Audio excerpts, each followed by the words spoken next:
The 93X Half-Ass Morning Show podcast is sponsored by Standard Heating and Air Conditioning. You can save up to $1,930 on a new furnace and AC combo or boiler. Don't miss this great deal. Go to standardheating.com. The 93X Half-Ass Morning Show.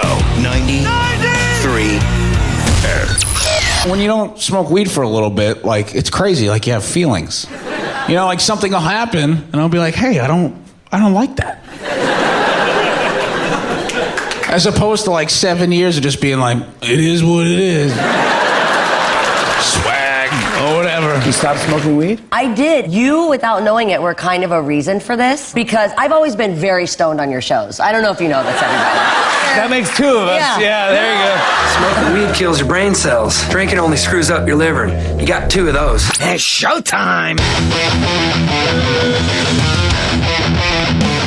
And away we go with what you might call the Wednesday edition of the 93X Half-Ass Morning Show. We sure do appreciate you being there. We do. Ashley, did you smoke weed yet? Nope. All right, cool. Any temptations? No. Did you remove the temptations from your home? I'm sure I could find some somewhere around my home. If I really wanted to, yeah. If the Temptations were in my home, I'd ask them to sing Ball of Confusion. Hey, cool. There was one or two people who understood the joke. I didn't think that was going to go anywheres. All right, so you're still not smoking grass. We'll check in every single day. We will. Sounds good. Every single day. Until we catch you. Here we effing go. Cubby, how you doing over there? Good. How about you? I'm good. Oh, no. Oh, No, I'm good. Good. No, it's Good. It's good. Glad to hear it. Everybody good? Doing good. Did anyone have any trouble getting here this morning? No. No. What would have been the issue? You want to know why you had no trouble getting here, Josh? Why? Because we're excellent drivers. Well, Ashley, I think, just gets lucky. That's true. You missed it, but I made a face when you said that we're all excellent drivers. Have you dinged up your new car yet? No. That's good. You know you're not a very skilled driver. No. Yeah. Okay, it's okay. It's okay. You've got other things to worry about, like your addiction to marijuana. Exactly. Yeah, I don't want to sell anybody out necessarily, but there's a gentleman in my life who recently purchased a new vehicle, by recently about a week ago, and he texted me yesterday saying, hey, this was Saturday. What am I thinking? Saturday saying, do you know anybody that can get road rash out of a wheel? Like, apparently he already dinged up his rim. Oh, that just a few days into it. That stinks. What an idiot. What the hell did he do? I don't know. I didn't ask any questions because I know he was embarrassed by it. It sucks. I All scuffed up. I was in a parking ramp this weekend. I don't buy it. And going past all those pillars, and they got so much car scrapings on them. I'm like, oh, that would suck. Oh, I bet that noise is awful, too, when you do something like that. And then you try to reverse, and it just makes it worse, you know?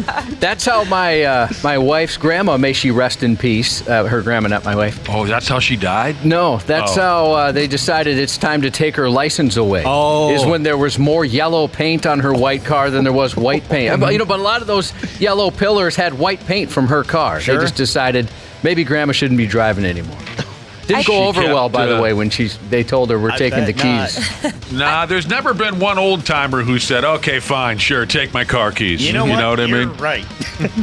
So she kept dry humping pillars behind the wheel, huh? Yeah, I guess it was pretty bad. We're excellent drivers around here. Matter of fact, as a matter of scientific fact, I was reading this Summers yesterday. Minnesotans are the second best drivers in all the land, in all of the United F me running sideways states. Well, we've got all types of weather, so it doesn't surprise me. And I know some people would argue that anytime the snow falls, we're all idiots once again. The first snowfall. We do get a lot of texts on that. That's coming. It's coming, isn't it, Josh? We haven't had a big snowstorm yet this winter, but as soon as we do... Well, there was some pretty bad stuff when we were gone. Oh. Quite a few crashes. Oh, I missed it. I missed a couple that. times. Well, anyway. My mom sent me a text when I was in Washington, D.C. to tell me about the roads in Minnesota. Well, the first time we get a real keeper, everybody comes out the woodwork And we get a lot of texts here at the radio station complaining about how nobody knows how to drive in the snow around here anymore. Not like I know how to drive in the snow. Yep. We get a lot of that static amongst ourselves here in Minnesota. Everyone thinks they're the champion of winter driving. And we haven't had that real big dumping yet, but this was the folks at maybe you hang out here, a website called Forbes Advisor. Did they have a hot chick of the day or anything that you look up? Okay. No, I can't say I checked the site out, but I've been linked there from other websites for this type of thing. The Chive had something on it not too long ago. Forbes They have a lot to do with money, don't they? They do. Forbes? Yeah. Yeah. That's why I'm not on that site. I think if you have money, it'd be interesting. When you don't have money, you just don't care. Yep. More or less, this the results of this best and worst drivers in America report, more or less it was based on fatalities. Based on each state's number of fatal crashes per 100,000 drivers. Some morbid subject, but that's how they did the arithmetic. And we ended up the second best state. We still have 50 states, right? As far as I know. Okay, fair enough. Today's Alaska's birthday, by the way. What? Yeah. Happy birthday, Alaska. It was invented on this day. Never saw it. Invented. But it was kind of confusing in here because I saw maybe it was the District of Columbia came up as the 51st best state. That's where I got thrown. Wait a minute, when did we get more than 50? But Minnesota, out of the 50 states, came in at number 49 as far as bad driving, which makes us the second best. Texas was the bottom of the barrel. Really? They just, they cannot keep from killing each other on the roadways in Texas, according to the arithmetic. Can you still drink in Texas when you drive? I didn't know you ever could. You can drink? Do you mean passengers? Yeah. I always thought that was. I Yeah, don't know drivers why. can't drink. Yeah. I mean, that's a federal. I thought their passengers All could or 51 something. states have that rule where you can't do that. Yeah, Wapple, you can't just be slugging beers behind the wheel. Yeah, No, anywheres. I thought that there was something there. This with, is like, the killing you, isn't passenger it? Can drink. Yeah. He's just, I don't know why. No, there's something there. You've got something. I've heard something or another, but maybe it was a long time ago, something about passengers having the ability to drink. You got something cooking there. I can't put my finger on it, and obviously neither can you. And I'm going to wake up tonight in my sleep and, there it is. well, you got an internet set up in front of you, don't you? Yeah, I'm looking Why don't you for look it. at Smooth Up? Texas was... Congratulations, Texas. You are the worst drivers in the United States. And boy, I bet that butt hurts some of the hard-ons down there. You know what I'm saying? Definitely. The bottom of the barrel, I'll give you the bottom 10. 10 South Carolina, 9 Montana, 8 Arizona, 7 Wyoming. We got some wide open spaces here so far. 6, okay, we'll continue with the wide open spaces. New Mexico, 5 Kentucky, 4 Oklahoma, 3 Kansas, 2 Louisiana, and 1, like I told you, Texas. I spent a pretty significant amount of time in Louisiana when I was a younger man. And I'll tell you this much. I've been to some places, haven't I, Cubby? You've been to a lot of places. You just were in a place. I went to a place while we were on Christmas vacation. I went to a place called Colorado. It's not a regular thing for me anymore to travel, but when I was younger, I traveled a little bit. And all I can tell you about Louisiana is, in no other place on earth have I ever seen so many abandoned vehicles. It was quite mesmerizing. We used to drive a lot from Mississippi over to Louisiana. We'd go over to New Orleans. And in that stretch of road, it's been a long time, but I think it was like an hour drive. There were just abandoned vehicles upon abandoned vehicles lining the road. It was the oddest thing. I guess when something breaks down in Mississippi or Louisiana, you just say, piss on it. This is where it lives now. You just walk away from it. You don't make any phone calls or nothing. You don't call the tow truck driver. It's somebody else's problem now. It's the abandoned vehicle capital of America, Louisiana. And the better the better states were, well, like I mentioned, ourselves. Who else was up there towards the better states when it comes to driving? It was a lot of East Coast stuff like Rhode Island and Connecticut and things like that. South Dakota, for the rest of the Midwest, South Dakota was, or the 5-state area, I should say. South Dakota did all right. They turned up the 30th best drivers, or how should I say that? The 30th worst drivers, which makes them above average. Iowegians, 27. Wisconsin fell into the top 25 worst drivers at number 24. North Dakota didn't have a very good track record in here. North Dakota.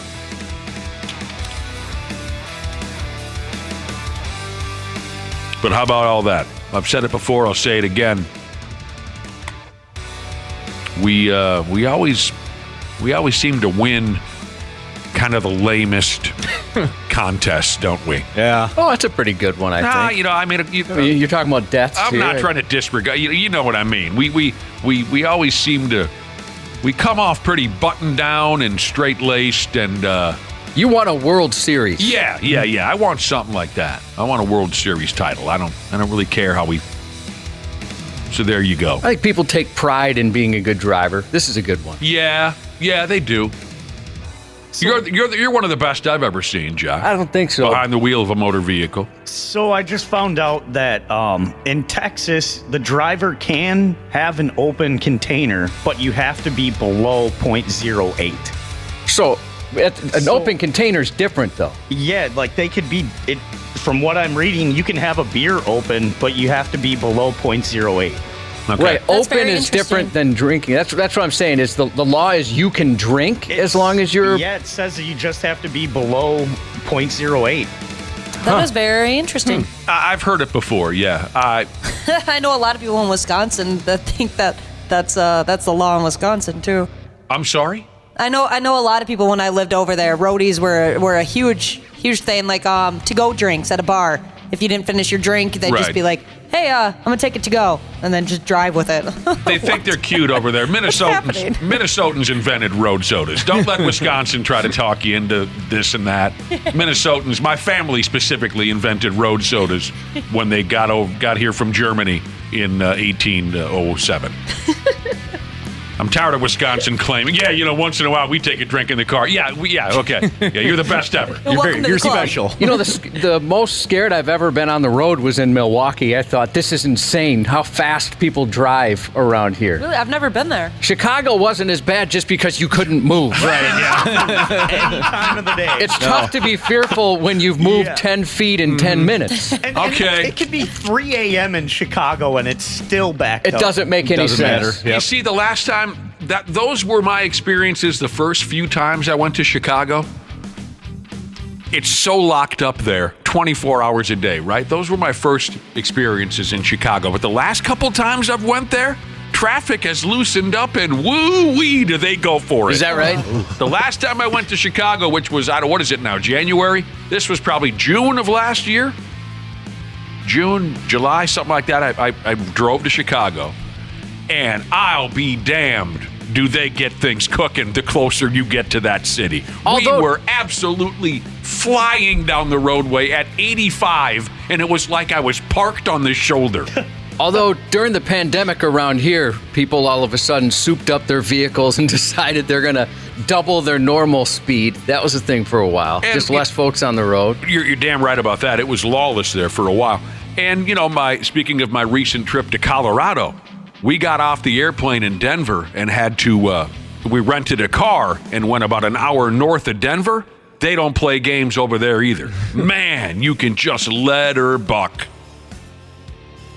North of Denver, you can let her buck. Have any of you ever been to New York? I've heard that that's an absolute nightmare I have driving not. there. Never saw it. Been in New York a lot. I've never once operated a motor vehicle, though. That sounds terrifying. It looks terrifying. What do you mean a lot? Like how many times is a lot, out of curiosity? Oh, I've probably been there 7 or 8 times. Have you really? For what purpose? It's got to be the Bills? Oh, I got a buddy that lives out there who moved there after college. Word. Yeah. But then again, I was surprised to hear this. Someone while I was on my little vacation in Colorado, I was chatting with someone who spent, the first 18 years of their life in Minnesota and since then lives elsewhere, but they still visit once or twice a year. And they think that we are fast drivers. You know, because I was mentioning to this gal, I was saying, man, they really drive fast here in Denver or Colorado in general. And she said, yeah, they get it going. But she said, you know, now that I only visit Minnesota periodically, but she visits all kinds of other places, she said, in her opinion, we drive pretty fast. I don't think I would ever say that. I definitely wouldn't. Obviously, there's like the couple people on the road that just don't care and are speeding, but for the most part, it seems like everyone is going the speed limit or under the speed limit. My experiences, I'd go along with that, Smashley. My experiences of driving in different parts of America, I think we're pretty reasonable around here. But, you know, it depends on who you are and what you've seen and where you've been, I guess. Senior Love Daddy Jesus said he drives in Minneapolis and Milwaukee every week. Minneapolis is a school zone, he said, compared to Milwaukee. Yeah, see, I drove through Milwaukee a couple times, and I guess I don't remember it being squirrely. Man, that's the most nervous I've ever been on a road. They were just bombing. Yeah, it was. I thought, am I going backwards at 65 miles an hour? My car's rattling as people just drive past. Yeah, that's funny. That's good stuff. So there you go. What was the name of that guy again? Senior Love Daddy? Senior Love Daddy Jesus. That's outstanding. Yeah, Wapple, I've heard that beer drinking thing in Texas a few times, like I was saying. It's been a while since I've heard that story about how you can have an open container as long as you're not above the legal. But, boy, I bet that just opens the door for trouble. Yeah. You know what I mean? And how do you know? Exactly. I remember doing one of those State Patrol drinking experiments, and they were like, where would you think you're at? I'm like, I don't know, 0.03. And I was like a 0.09. Yeah. Mm-hmm. I had no clue. But I suppose maybe if you're a more experienced drinker, you've got a better take on it, assuming you test yourself to figure it out. Crazy fish guy, Jesus. He texted in to say he'll never drive in Boston or Vegas. Those places are lawless. I've been to Las Vegas, but we didn't get in a car. Yeah, I was in Vegas. We were just on the Strip, and it was kind of the same thing where cars were not moving. No. Yeah. Anytime we were out there. Up at the crack of dawn, Jesus said, if you drive 94 towards Hudson, it's nuts. It's like the Cannonball Run. 75 is slow. Yeah, see, you were talking about how fast you thought people were driving in Milwaukee, Josh. The last time I went to Milwaukee a few years ago, I mean, it was wide open once we got to the border and east. But the closer we got to the city, I thought it slowed down significantly. But, you know, we were probably there at different times a day. Snot Rocket Sheezes has texted our program. And, of course, you can always get a hold of us. What's the number again? 651-989-9393. She says, Milwaukee is fast, but Minnesota is impatient. Comparing the drivers there. We're more impatient. Yeah, I wonder. Yeah. I mean, you certainly see a lot of impatient drivers. And I actually think I can hold a record for the most cut-off dude in traffic. Yeah. It's insane. I told my wife this before, and she's seen it now. When we've driven together, she's like, you do get cut off all the time. Why are you getting cut off? I don't know. Who would do that to Josh? I don't know what's going on. I never get cut off. Yeah, oh. I mean, maybe I'm the right guy because I said, whatever. I guess you're in a hurry. You know, that's fine. You go ahead. But it kind of like almost I have a complex about it. Like, what is it about me where people just want to cut me off all the time? On the topic of crazy driving here in the United States, I don't know who this is that texted in. Oh, I think I have it here. Happy Cappy Sheezes. On the topic of crazy drivers in the United States of America, she simply texted in, Arkansas, ... Oofda. So they must really get going down there in Arkansas, or as some would say, Arkansas. I was just talking yesterday with a friend of my wife about I want to start taking more road trips. So maybe now I'll have some experience I can bring back to you guys and let you know. That would be fun. You would like to start making more road trips? Yeah, absolutely. Nice. You got anything in mind particularly? It's a couple of things. I'll have to look up the names. I wrote them down. That Randy Shaver's mentioned. He likes to do those road trips. He puts the top down in his Thunderbird. He and the wife go places. Those scenic road trips were... Those sumbitches have gone all the way out to California and all the way out to, where did he go last time? Like the Appalachian Mountains and things like that. Yeah, they'll take a couple of weeks and go. And that's what started it. A buddy of mine, he's taking a 2-week. He's going to end up in Houston, but he's going all over the place before he gets there. That's awesome. I don't know. I mean, you guys know me very well. I certainly 9,000 times out of 9,001, I'll take a car over getting in one of those stupid airplanes. Much rather drive, but one of those cross-country deals, I just don't know how I'll deal with the hemorrhoids. That gets pretty bad. That's a lot of sitting in a car. Yeah. I used to go on road trips every summer with my high school ex's boyfriend, Wait, what now? my high school boyfriend's It doesn't really family. matter who you went with, really. But the longest we ever did was drive to Colorado, and I think that's 14, 15 hours. That's a boring drive, too. By the end of that, I swore, I'm never doing this again. I will fly any chance I get. Road trips can be a lot of fun, but at this point in my life, I don't know if I can sit in a car that long. Oh, you got to bring a pillow for your butt. Oh, true. Well, you're right. One of those little donuts. As this person said, people are saying, wait a minute. You realize that means leaving the house if I go on a road trip. And some Butcher's Act Jesus said, you're going to leave Egan? Yeah, you know what? I for whatever reason, I'm getting older now, I guess. I want to do it. And when my friend was talking about it, I thought, he was even giving me tips. This is how you do it. This is what you do when you go on these long road trips. So, I got the perfect guy to go on a road trip with. Who's that? This guy right here. Yeah, dude, that'd be awesome. Okay, I guess we'll leave my wife at home. You have the two a wife? of us are going. I do. So do you. Oh, Christ, I do too. Yeah. We'll make a phone call. They can hang out and have a girls' month on our road trip. That's a good idea. I think you and I would really enjoy a road trip together. That'd be fun. That'd be a lot of fun. So here's the places that Shaver had recommended. Going to the Sun Road. Now, Wapple, Yes. you'd be interested in this too because this is Montana. Yeah. Yep. And I'm one of those douchebags that's into Montana now because of Yellowstone. Sure. I get shamed for it. Oh, you just like it because of Yellowstone? Yes. That's exactly right. That's 100% correct. I didn't know anything about it beforehand, and I'm not ashamed of that. And the Blue Ridge Parkway is another one he mentioned. It's a nice drive. Great Smoky Mountain area. So, mountains. You and I were talking about this, Nick, I think off air the other day. How cool it is to see mountains. I was just out there looking at these big giant mountains and driving those mountain roads and just the scenery. Not that this is something I normally get into. I'd much rather look at a big mountain with a snowy peak and a bunch of bull elk, humping in the background than I would a beach and an ocean. I don't get Me too. Yeah. I don't get why people have to just stand on the beach and stare at the ocean like it's some majestic. Who gives a rat's ass? I couldn't agree more. Give me some bull elk fighting in the woods. Go ahead, Wapple. I heard that drive from Seattle down to California right on the coast right there. I guess that's a pretty sweet drive too. Yeah, I hear you. Because then you got the ocean on your right. Yeah, and it's really, everything really else. pretty. Dana mentioned how boring a drive it is from here to Colorado. Is that what you said, Dana? Yeah. Because the bulk of it is Nebraska, right? Yeah. Okay, we made that road trip when we were about 19 years old. We drove from Minnesota to Denver, Colorado.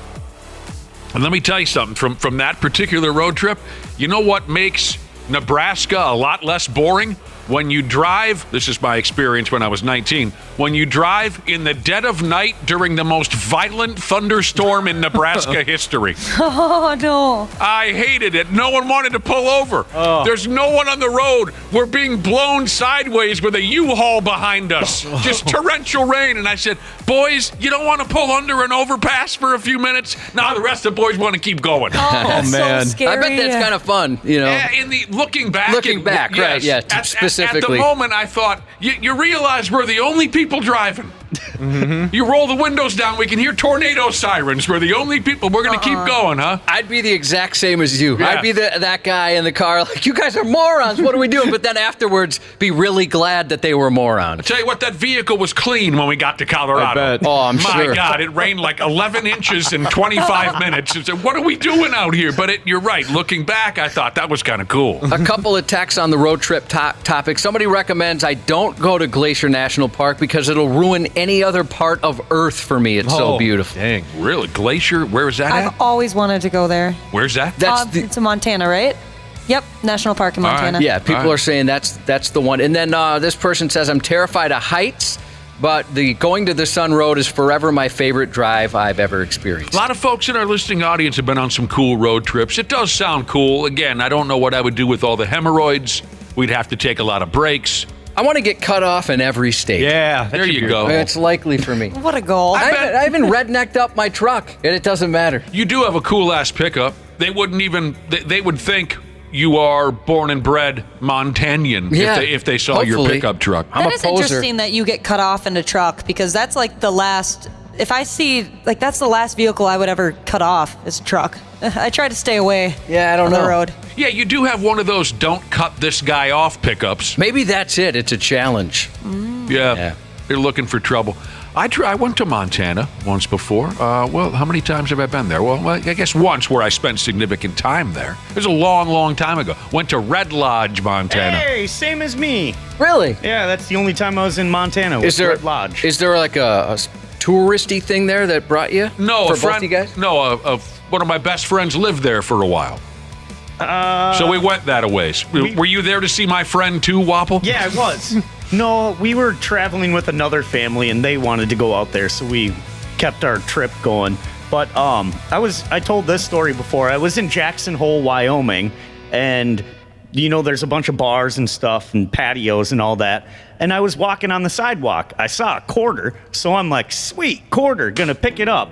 Tried to pick it up. Yeah, it was glued to the ground. Oh, they got you. And then I looked around, and everyone is laughing at me. It was like their joke that they do to People everyone. in Wisconsin claim they made that up, that they invented that. I've heard that before. Why do they always say that? I don't know. Red Lodge, Montana. Yeah, a good friend of mine lived out there for a stretch of time. And I told you this story before, Josh. When we drove through Billings, Montana, it was at night when we drove through Billings on our way to Red Lodge, and we drove by some hockey rink or something out there in Billings. And you know who this was in 1987, Josh? You know who was playing in Billings that night? We did not stop. We didn't stop. I wanted to stop and see the show. You didn't stop, but you wanted to stop. We didn't have time. Whitesnake. Are you serious? Dude. And you said, what year did you say? 87. Oh my God, that would have been perfect.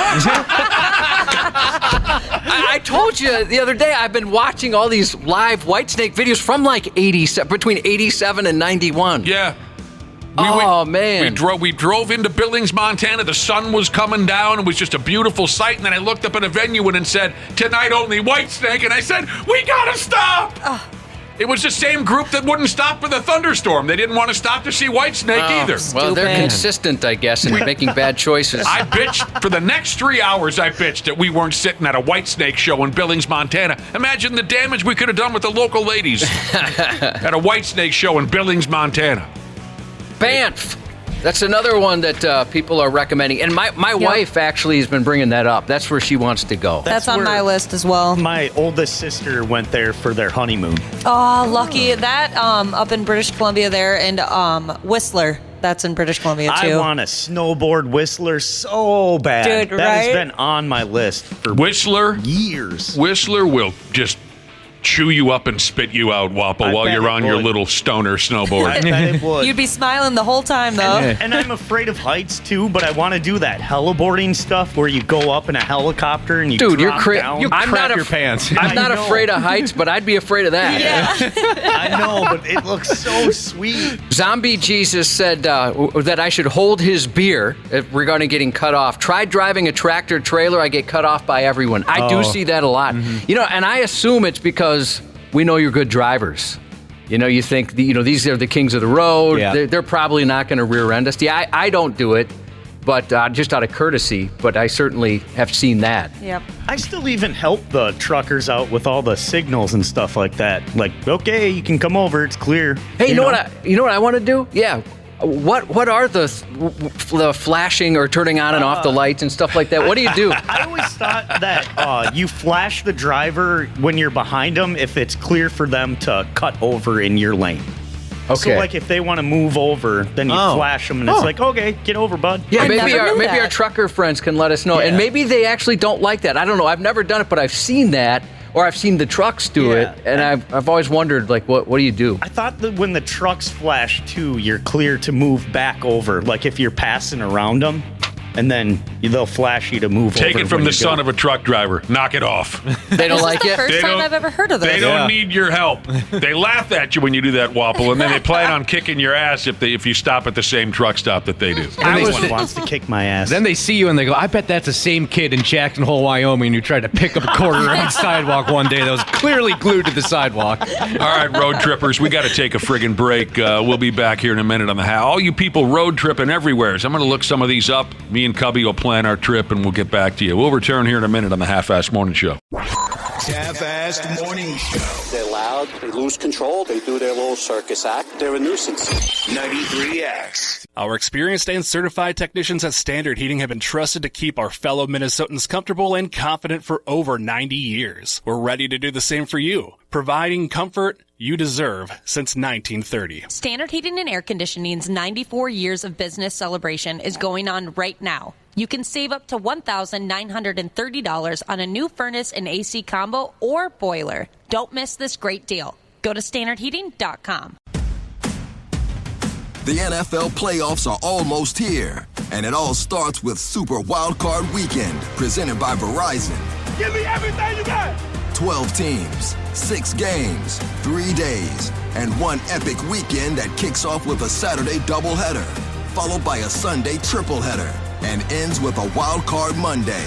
Unbelievable! The road to Super Bowl 58 starts January 13th. Stupid news on the Half-Assed Morning Show. Oh, yeah. Let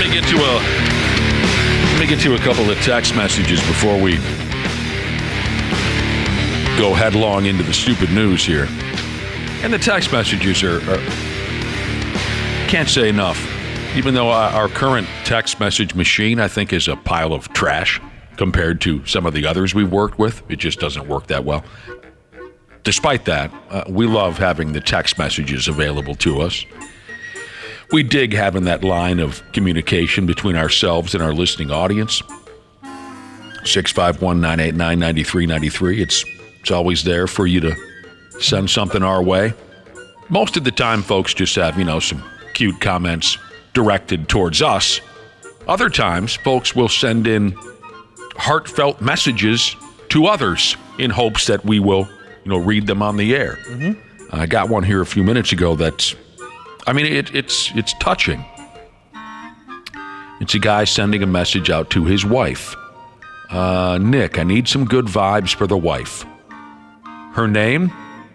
Stretch a mile before it tears an inch sheezes. Awesome. Okay, now here's the message. She has a doctor's appointment today to see if her lady parts are recovered so we can go back to crotch fighting. I've never heard it put like that before. So yes, we're sending all the good vibes to your wife. That message from Fat Lebowski. All the good vibes that we have deep down inside, they're headed your way, son. Hopefully you and the old lady can get back to crotch fighting. Oh, one more text message. We were talking about road trips, weren't we, Josh? Yeah, I remember. I'm sorry, I'm distracted. Stretch a mile before it tears an inch cheeses. That's going to take a while to get over. You're not the only one. We were talking about road trips. Oh, we've gone here, we've gone there. In the future, Josh wants to go here and there on a road trip. A lot of listeners were texting in about their favorite road trip. Everything. Road trip this, road trip that. Somebody on the program here said something about a a pretty drive from Seattle, Washington, down the coast of California. And I'm sure it is. I'm sure it is a pretty drive. But a listener texted in and said, why make that drive when you could ride the Amtrak? Folks, forget about the Amtrak. Yeah, I've always wanted to do that. So have I. Because then you can just sit in there with your buddies, play a tune.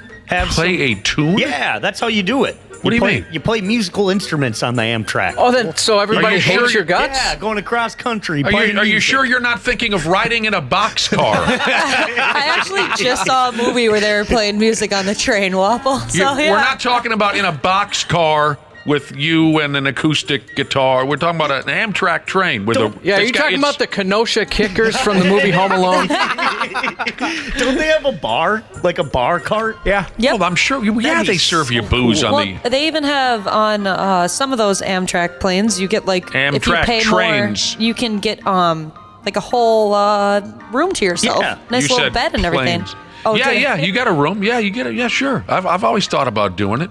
Going on an Amtrak? Yeah. I've looked it up a couple times. I think it's pretty expensive though. Oh, is it? I thought it was supposed to be more reasonable than a flight. I guess it probably depends where you're going, right? Here's the good news. How much does it Ashley. cost to run a train on your mom, Dana? Oh my God! I'm sorry. My goodness. That doesn't cost a dime. Oh, really? It's free? That's free entertainment. I thought maybe she made a couple of bucks on the side for that. One of our listeners took the Amtrak train down the coast from Seattle to Los Angeles. I'd like him if they stopped far short of Los Angeles. But he or she made that ride on the Amtrak train, and they said it's beautiful and relaxing and no hassles. You don't got to drive. Wapple's picturing hopping on a boxcar somewhere outside of Lincoln, Nebraska, and riding, Yeah. With a stick with a bandana and all his possessions tied inside of it. Yeah, he's smoking tea and things like that. Yeah. And eating chickens that you found on the side of the road. I got the banjo player right next to me. Sitting on a bucket. And you flip that bucket over. And you poop in it. Then you toss the poop out the boxcar, and you flip the bucket back over, and you sit on it. I'll learn how to play a mouth harp for my Amtrak trip. I could see you as a mouth harp guy. Yeah. Why don't you call it a harmonica? Are they separate instruments? I thought they were. I thought a mouth harp was the thing that go wow, wow.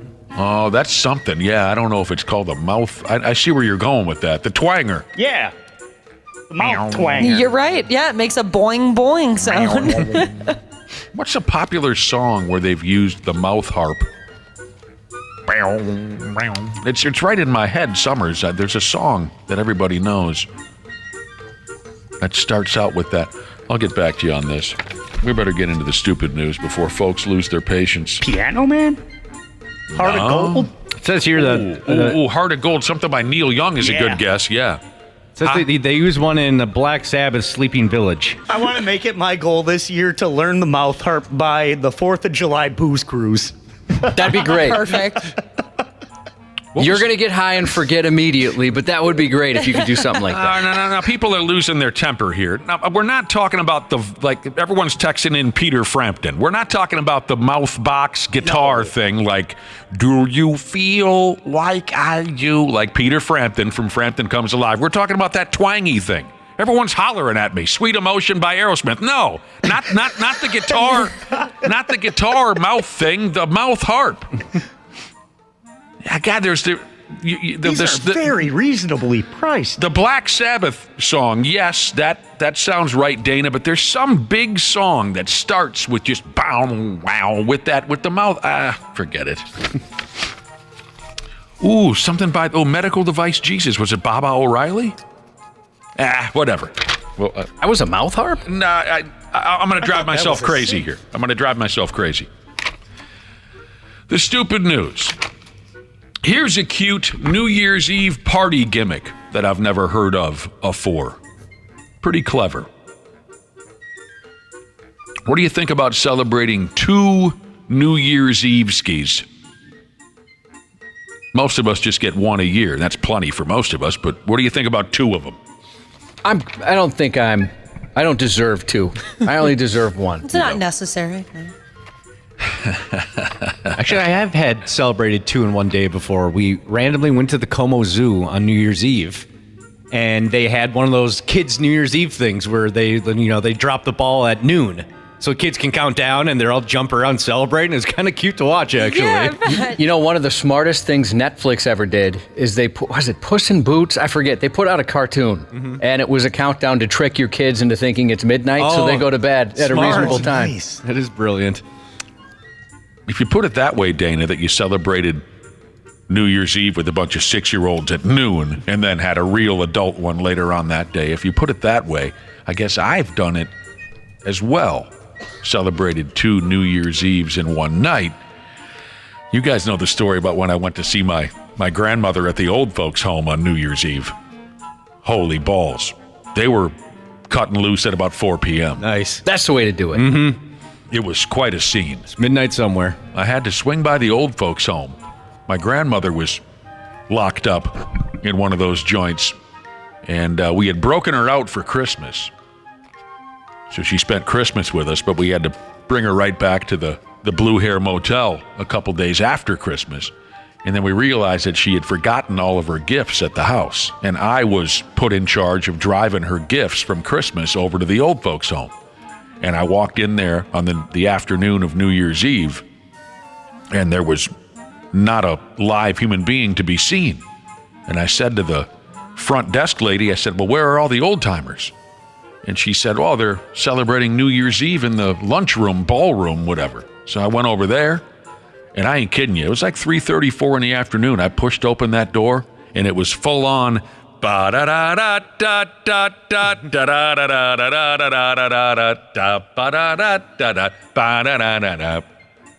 no one wants to play along? I think that's the Entertainer. Is that not the Entertainer? Something like that. They had the big band music playing from the 1930s, right? And there were some of the orderlies. What's the proper word for, some of the attendants for the old? They're pushing them around the dance floor on wheelchairs and whatnot. It was a hell of it. Yeah. Yeah, that's cool. My grandmother was the type, too. Did you guys have a grandmother like this? Where then when they wanted you to stick around, they would just put a death grip on your forearm and you were not going anywhere. Oh, my grandma was exactly like that. She was so shocked and surprised to see me walk in the old folks' ballroom with all of her Christmas gifts. She didn't even know she forgot them. She was totally out of her gourd at that point. She grabbed onto my forearm and just made me sit with her for about an hour. And she said a bunch of things that made no sense. Did any of you guys watch the ball drop? Mm-hmm. Yeah. So I did. I watched the Channel 5 one. Did you watch the Tucson taco drop? I've been watching this the last couple of years. No. That's fun as well. No. They drop a giant taco to celebrate the new year. That is sweet. I missed that. So here's this 2 New Year's Eves in one night gimmick that you need to know about. There are some folks who signed up to more or less travel back in time so they could get lined up for 2 New Year's Eves. There was what they call here a United Airlines flight. It was scheduled to depart Guam at 7:35 a.m. on January 1st, 2024, and then go ahead and land in Honolulu, Hawaii. And in Honolulu, the time would be 6:50 p.m. on December 31st, 2023. Do you see how that works with the time zones? Yeah. So that's the deal. That's what they signed up for. So I imagine they drank themselves sideways in Guam, got up early on New Year's Day to get on that airplane to Hawaii, and they, for the most part, traveled back in time and got to have 2. Well, in the end, this flight didn't work out. It got delayed. Oh, it sucks. How much would that suck? You spent all this money, been looking forward to it for a long time. United Airlines tweeted about this deal beforehand. They said, you only live once. You can celebrate New Year's Eve twice. Time travel is real, they said. So they were, advertising this particular trip to try to get folks interested. This is the first I've heard about it, but the article here in front of me says this isn't a new gimmick. Each year, a handful of flights offer folks a chance to redo their New Year's Eve beer parties. Like I said, it didn't work out for the folks I was telling you about doing that Guam to Hawaii plane ride. But other folks signed up for this type of a thing, and it worked. There was a plane that departed Hong Kong at just past 1 a.m. on New Year's morning and arrived in San Francisco at around 8:30 p.m. December 31st. Another plane took off from Tokyo, Japan at 12:48 a.m. New Year's Day, right after the sold-out Mr. Big stadium show. As soon as the Mr. Big show ended, they left Tokyo. They left Tokyo, and they landed in Los Angeles around 5 p.m. New Year's Eve. Time travel, son. You don't need Doc Brown or Marty McFly for this sumbitch.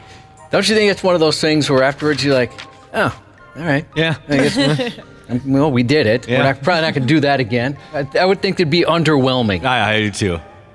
Well, come on. And possibly exhausting. Oh, yeah. I mean, you get off that marathon friggin' stupid plane ride. Yeah, I'm not going to be. Maybe if I was 22 years old, I could just go smooth out and go nuts all over again, but not these days. I bet it's pretty draining, Josh. I'm with you.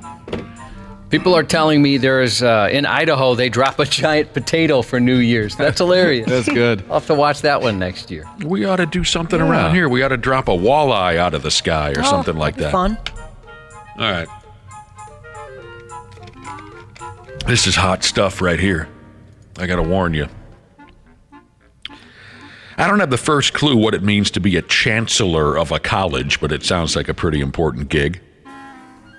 The chancellor of the University of Wisconsin, by God, at La Crosse.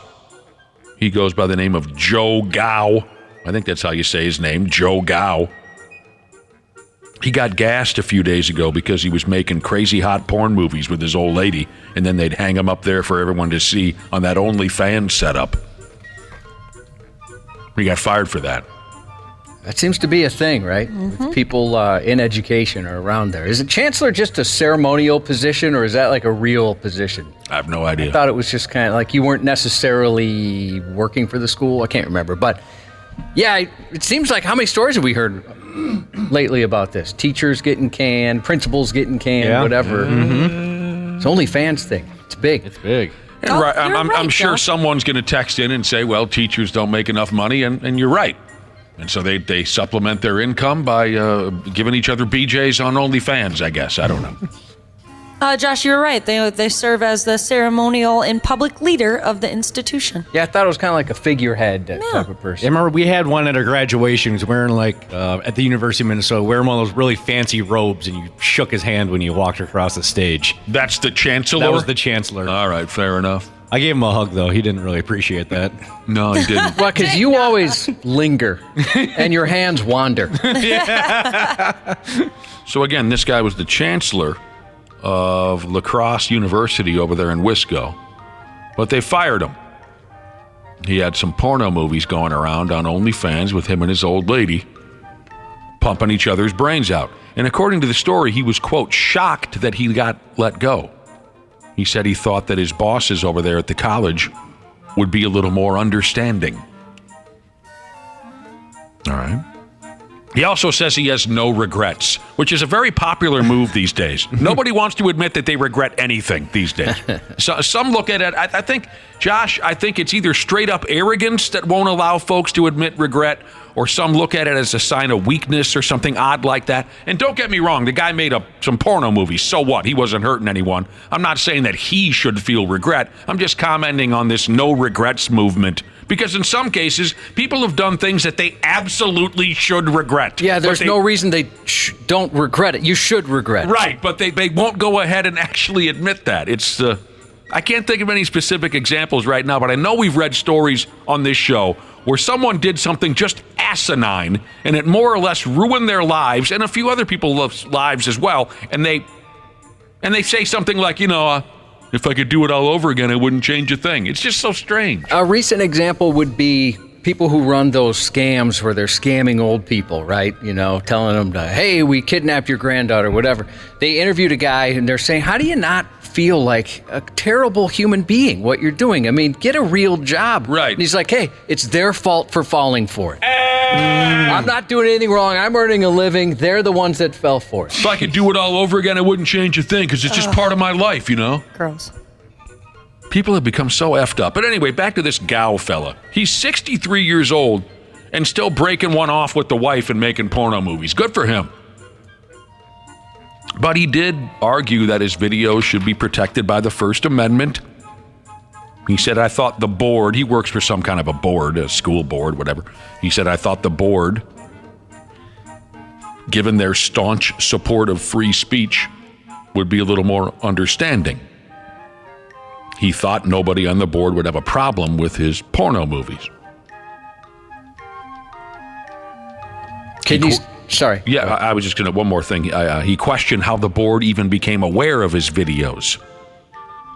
Well, probably word of mouth. I mean, what are you trying to say? Hey, you're watching my porno? I mean, it probably was word of mouth. Go ahead. Kidney Stone Jesus wanted to know if any of us watched the new South Park special. Never saw it. I just watched it last night. Oh, you did? What one's the newer one now? I get so lost with the those. one that's not suitable for children. Oh, that is so good. Yeah, I watched that too. It came out a few weeks ago, or right before we went on break. And Randy starts an OnlyFans page. Randy Marsh. He starts an OnlyFans page, and nobody's interested. You know, and they show his penis like constantly. Yes. In the show. God. I don't think he had pants on. He even got creative as well. Like it wasn't just straight penis. He had a little like cooking segment. Yeah, he tried to get some, but nobody would subscribe, and his wife was furious, and she ends up getting one, and with day one, she's setting records or whatever. People watch, and he's just enraged. He calls and complains to OnlyFans. This is stupid. There's a guy blocking half the shot. That was pretty good. If you want to look up what this guy and his old lady are doing to each other on OnlyFans, word is they go by the online handle of Sexy Happy Couple. That lacks creativity. There's a couple pictures of him where he looks like a movie star. Oh, yeah? Yeah, not in everyone, but yeah, I could see why he'd have, maybe not porn, but he's definitely camera friendly in a couple pictures. Yeah, that's a nice picture of him. I did a little research on this last night, and I found a still photograph of what I believe to be he and his wife engaged in sexual intercourse on OnlyFans. I can't be 100% sure. You guys know I'm not that good with this stupid internet. But I believe I was looking at this Joe Gao and his wife. And if I was, it was really interesting. She was... skull, I think, is the term we've heard now and again. Yep, I've heard people say that. She was dumping some of that on him, and at the same time, she was squeezing both of his nipples. Never tried something like that. I told you this was hot stuff. The nipple part. Yeah, I've never tried that on a guy. Maybe I will. Some of the movies that they do, it says here in the article, some of the movies feature well-known porn stars. Well, that's fun. But it sounds like everyone on that board that he works for is pretty grossed out by the whole deal. Well, he had written 2 books about that kind of lifestyle, and so yeah, I think that was part of why he was surprised. Like, I've written books on the topic, and nobody had heard. It sounds like the dude will still have a job, I think. It sounds like here that Gao will be placed on administrative leave as he transitions into a faculty role. Well, we'll see about that. We'll see if he keeps a job. We'll see if he keeps making videos where he's pumping away on the wife. Someone asked him if he's going to keep making movies, and he said, I don't know, I'm 63.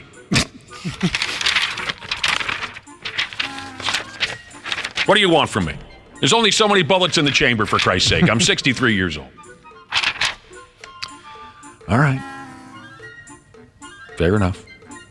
We're back in Florida now. We should just get a place there. Yeah. Don't you think? Mm-hmm. No. I would never get a place in Florida. We're there so often. It just seems like we are financially responsible. I got one of my best friends lives there now. I just don't get it. I don't get it. Anyway, a dude got arrested for beating a gal over the head with a pink dildo. Oh. I've got one of those. You do? Yeah, it was a gift. Have you ever dished out a beating? It was a gift. Yeah. You got to have a good relationship or something like that. No, we got them here at the station, and I was like, I'll bring these home. These will be fun. And that's exactly what I did. I beat my boyfriend with the dildo. Yeah, there was that day where we walked out of the studio, and there's just a giant box of dildos out there. And usually the dildos are in the studio. There you go. I'm going to tell you more about this dildo beating here in a minute. But we started talking about the mouth harp. Wow, wow. I just bought one, by the way. Did you really? Yes, Waffle. It's coming tomorrow.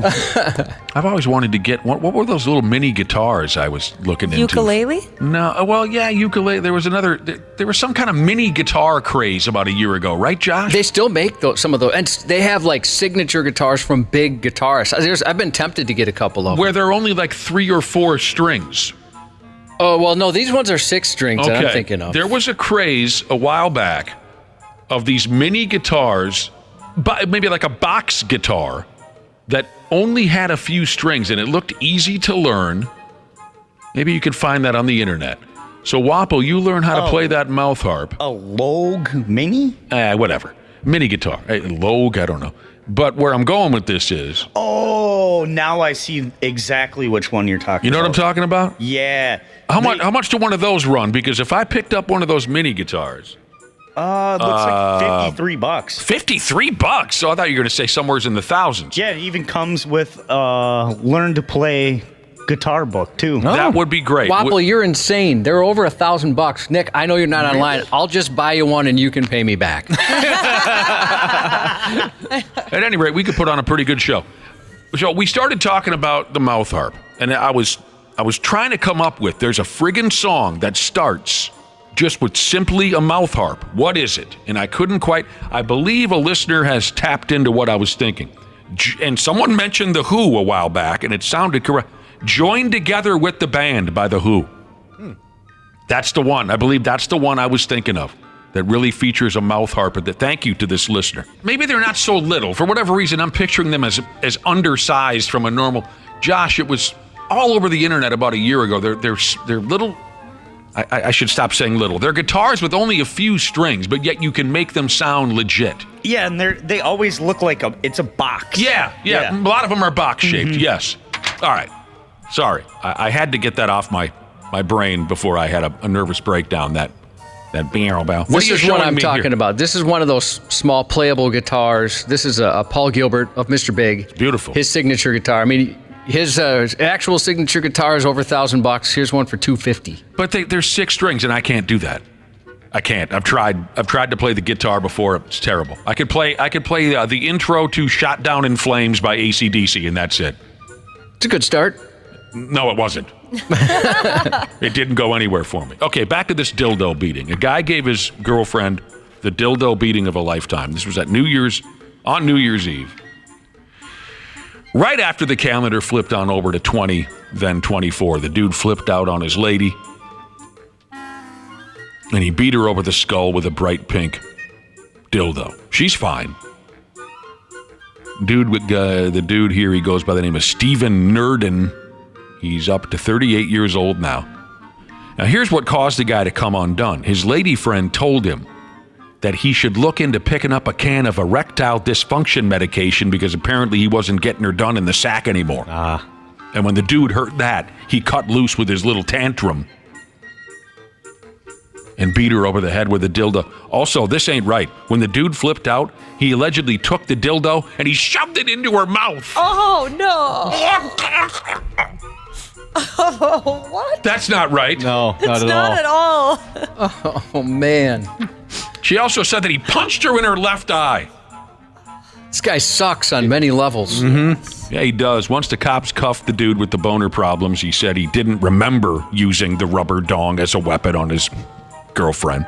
Okay. If I was her, I'd be like, all right, well, it's time to make him remember. This is what you did, and then you did this. He also claimed that she punched him in his eye. Whatever. According to the story, big surprise, this guy's a lifetime trash pile. He was just released from state prison 4 months ago after serving more than 13 years for armed robbery and aggravated assault. He's a scumbag. He's just doing great.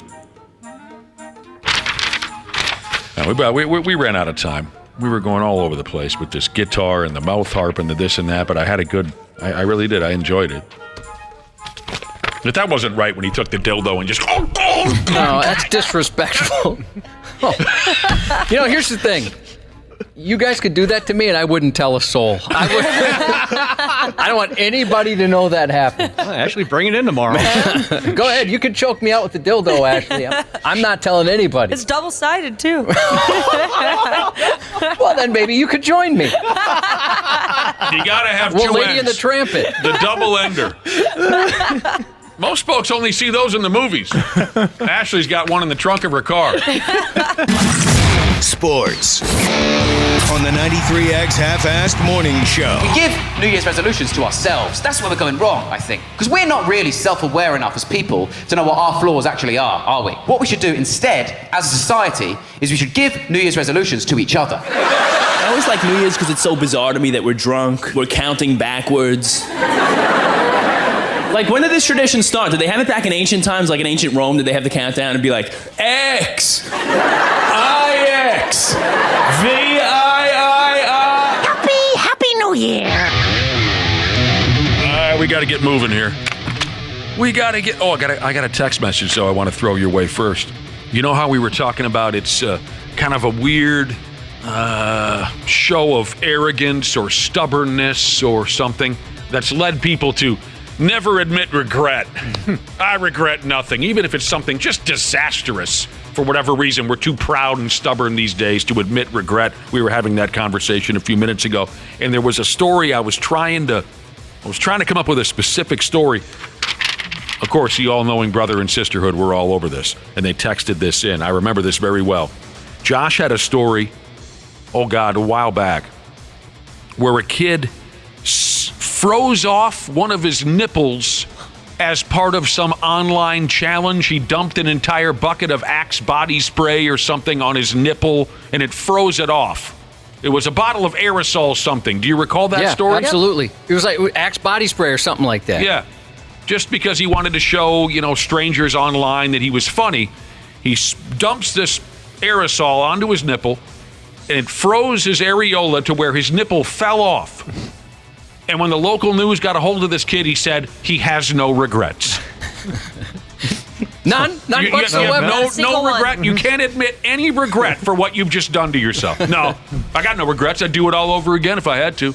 That's the story that was in my brain. Appreciate the help. That's all the brother and sisterhood have been doing this morning, is helping me out with brain farts. And I appreciate it quite a bit. I have a lot of them around here, Josh, or whatever your name is. I don't think that's the case. Pigs lost last night by a goal. 2 goals if you count disrespectful empty net garbage. They got beat by the Calgary Flames 3-1. So they've lost a couple, 3 games. Everyone on this roster is hurt, including our guest this morning. Here in about a half hour or so, an hour, we're going to talk with Marcus Foligno. He didn't play in last night's game. Hopefully he's feeling well enough to talk this morning. But they've lost a couple, 3 in a row now. They lost last night to Calgary. The very first game of the Women's Professional Hockey League is tonight. I think they're playing in Boston. Very cool. Yeah, it's awesome. This is a historic thing. They're playing in Boston. That'll be 7 o'clock tonight on Bally Sports North Plus. I forgot the name of the team. What are they? The Minnesota White. What are they? Anyway, we'll figure that out by 7:30. On Bally Sports North regular tonight at 7 o'clock, the Timberwolves have a home game against the New Orleans Pelicans. Josh's news is coming up next. Half-Assed Morning Show. They're loud, they lose control, they do their little circus act, they're a nuisance. 93X. Our experienced and certified technicians at Standard Heating have been trusted to keep our fellow Minnesotans comfortable and confident for over 90 years. We're ready to do the same for you, providing comfort you deserve since 1930. Standard Heating and Air Conditioning's 94 years of business celebration is going on right now. You can save up to $1,930 on a new furnace and AC combo or boiler. Don't miss this great deal. Go to standardheating.com. The NFL playoffs are almost here, and it all starts with Super Wildcard Weekend, presented by Verizon. Give me everything you got! 12 teams, 6 games, 3 days, and one epic weekend that kicks off with a Saturday doubleheader, followed by a Sunday tripleheader, and ends with a Wild Card Monday. Unbelievable! The road to Super Bowl 58 starts January 13th.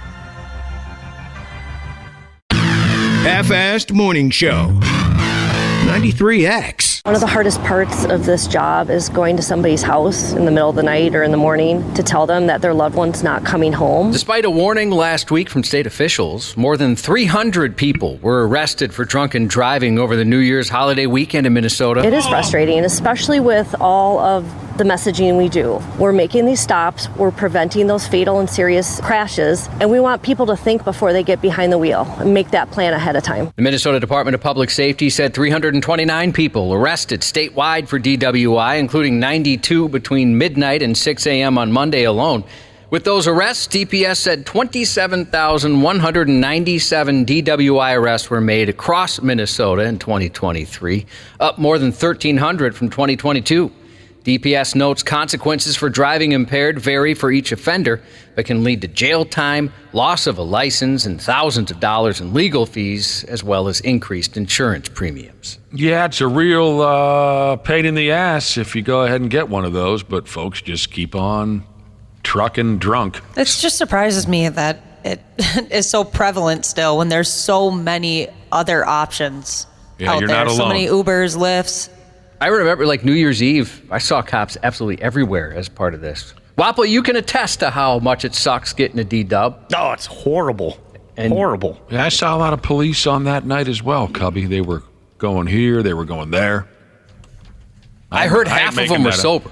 Half of the cops? Half of them.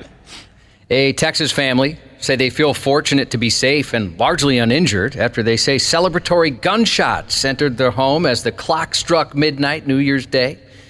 Ollie and Alyssa Summers were hosting a small gathering with their kids. Some friends and neighbors were there when a bullet came through one of their living room windows and landed on their coffee table. I think ultimately we're disappointed that your home should be where your kids feel the safest, and the fact that this happened in our living room makes it really discouraging. Cell phone video of the incident showed attendees celebrating the arrival of the new year just before a loud bang is heard in the background and everyone screams. Happy New Year. Oh, the bullet came through a window near a group of children. Thankfully, nobody was hit. One child did get a minor injury for some flying glass. That's ridiculous. The family said they know things could have ended much differently, and they want their story to serve as a warning. Celebratory gunfire has the potential to come with dangerous consequences. Very irresponsible. Son's got an injury, traumatic event with a bunch of our friends over here, and a hole in our house because of someone being irresponsible. In related news, a Michigan woman was taken to the hospital after being hit by celebratory gunfire in Grand Rapids. Officers responded to a report of a person being hit by gunfire 12:07 a.m. Police say a woman received a non-life-threatening gunshot wound to the arm following celebratory gunfire for the new year. That incident remains under investigation. What a bunch of morons. Seriously. And police in Missouri say celebratory gunfire ringing in the new year is a tradition in the St. Louis area, and they're not happy about it. The arrival of 2024 was no different. Despite pleas from city leaders and community organizations before New Year's Eve, the St. Louis Metropolitan Police Department still received hundreds of calls and shot spotter activations Sunday night into early Monday. Yesterday, the department released statistics for the various shots fired calls the department received from 6 p.m. to December 31st through 2 a.m. January 1st.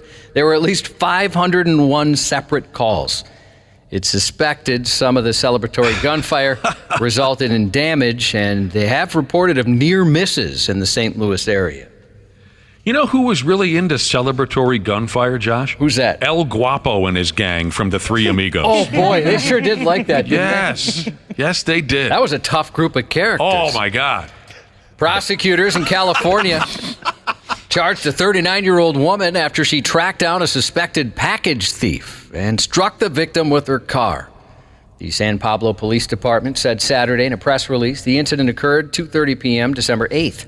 Police responded to a crash between a vehicle and a pedestrian. There they found the 60-year-old woman with major injuries. Cops quickly learned the driver was 39-year-old Dean Blakely, who had been in an argument with the older woman over the theft of packages. Blakely believed she recognized the victim as someone who had previously stolen a package from her residence. That's when she allegedly ran over the victim in an intentional act of assault, police said. A press release didn't say whether the victim actually stole any packages or if it was a case of mistaken identity. Oh, must have been an important delivery. Yeah. Running another human being smooth over. Yeah. Be kind of cool if she said, special delivery, and then ran her over. But you shouldn't do that. A UK woman was convicted yesterday after driving over her fiancé in what witnesses called a game of chicken. 23-year-old Alice Wood struck 24-year-old Ryan Watson after the couple had an argument while attending a charity event. Wood had accused Watson of flirting with another woman at the party. The pair had attended the charity event on the evening of May 6, 2022, and were seen on video footage talking and drinking alcohol, police said. Wood had driven Watson's car home from the party about 11 p.m. that evening. Once they arrived at his house, they both exited the car. After she got behind the wheel of her car, police say witnesses told them they heard shouting, doors slamming, and a car engine revving. Surveillance footage showed Wood repeatedly driving a car at Watson in a game of chicken until he was eventually struck. She walked outside and she said to my wife and myself that she's the driver. They had an argument and she drove over her. Wood used her vehicle as a weapon while under the influence of alcohol, police said. She failed to breathalyze her. Upon her arrest, she allegedly told officers, "It's fine, you can arrest me, I deserve it." Before her arrest, she was a philosophy and theology student. She was? Yeah. I'm so I don't think glad. she paid attention. So glad she gave them permission to arrest her. You may arrest me, you have my permission. All good charity events end with a potentially deadly game of chicken, in my opinion. A Utah man is facing a grueling recovery from injuries he sustained while he was hit by a truck laying in the middle of his bed. 22-year-old Dodge Mullick, nice, was in his bed next to the window he shared in a Pleasant Grove townhome when a driver behind the wheel of a pickup truck suffered a medical event and smashed right through his wall. Oh. The impact blew him into the air, and he landed over by a closet area where he was pinned against the bumper of the truck and the wall. The poor guy suffered bone fractures, internal injuries, and bleeding. He's since undergone 5 surgeries. No word on the condition of the driver who had that medical event. I'll be damned. What a rude awakening. That would not be fun. That'll startle a guy. Perhaps this is a sign the driver needs their services. A North Carolina eye doctor's office was damaged after a driver crashed through the front entrance last week. He did? The Davidson Police Department said the driver was in a parking space when they drove forward, jumped the curb, and crashed through the front of the business. The car eventually came to a stop against the customer service desk. Hi, I'm here for my appointment. Glass littered the sidewalk outside the office, and crime scene tape put up as crews cleaned up and began repairing the mess. Officers said 2 people inside sustained minor injuries. Police said an investigation remains ongoing. An investigation, they said. A buddy of mine's mom, he was in the car with his mom. They were having a little bit of an argument. She got flustered, hit the gas, and crashed into the side of a Chipotle in Richfield. Oh, man. Oh. A 30-year-old man illegally accessed Salt Lake City International Airport's ramp area and hid in an airplane engine while fleeing police. He did. He hit it in an airplane engine. Yes. I didn't know a human being could do that. He climbed right in there, and it was a plane loaded with passengers about to take off. A store manager in a secure part of the airport notified police someone went through an emergency exit following a disturbance about 9:52 p.m. Monday. Officers and airport workers began searching the areas of the airport the man could have accessed, including an aircraft de-icing pad. At 10:10 p.m., they found the man unconscious inside a wing-mounted engine of an airliner, police said. He appeared to have crawled through an intake cowling. Lucky for him, the engines of the occupied commercial plane weren't running at the time, but his luck wasn't that great because he's dead. Oh! Emergency crews tried to revive the man and remove him from the engine, but sadly he died at the scene. What the hell killed him? They haven't said yet. That cause of death is under investigation. Speaking of Chipotle, an enraged couple are being sought for viciously attacking a Chipotle worker because they didn't like that extra chicken would cost more. It says it right there on the menu. It sure does. 36-year-old Jamel Williams and Kayla Pyle, who's 34, reportedly placed an order inside a South Carolina Chipotle, but when a 20-year-old worker said Pyle's request for extra chicken would cost more, a heated argument began. The worker was allegedly so upset with the interaction, she decided to end her shift early and go home about 9 p.m. She's just going to get the hell out of it. I'm not getting paid for this. I'm done. I've had enough. As the worker headed for the door, apparently Williams, who's 6'3" and 300 pounds. Oh, my goodness. Considerably bigger than the worker, entered from the other side and approached the victim. He pushed her to the floor and began hitting her, pulling her hair and jerking her around, police said in a statement. Pyle then heroically joined in and struck the victim too. Oh, so it's 2-on-1? Yeah. That's fair. I love that bit. The 6'3", 200-pounder is already taken on this girl, and then she decides, I'm going to jump in once she's on the ground. Customers can be heard yelling at the attackers to stop. And at one point, the suspect, identified as Williams, was seen throwing an uppercut at the worker. Dude. Police were called, but Williams and Pyle, appropriate last name, had fled the scene by the time officers arrived. That makes me so angry. The poor little 20-year-old girl. I got a little angry myself, Ashley. Yeah, it's frustrating. Just disgusting.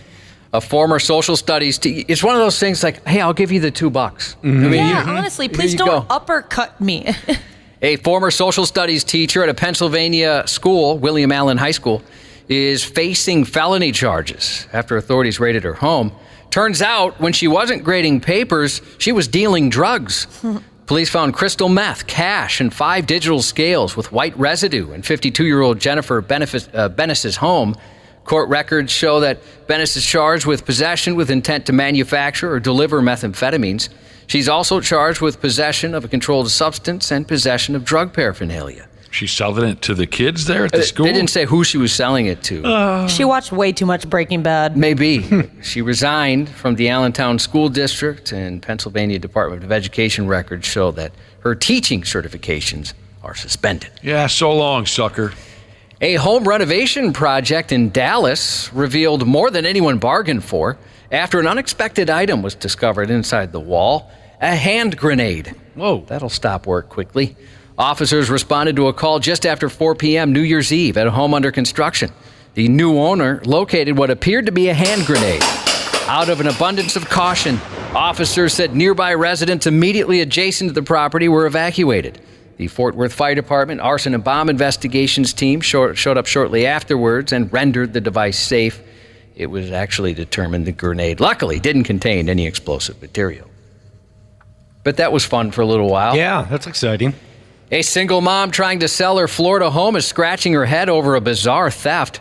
Someone stole her friggin' driveway right out of the ground.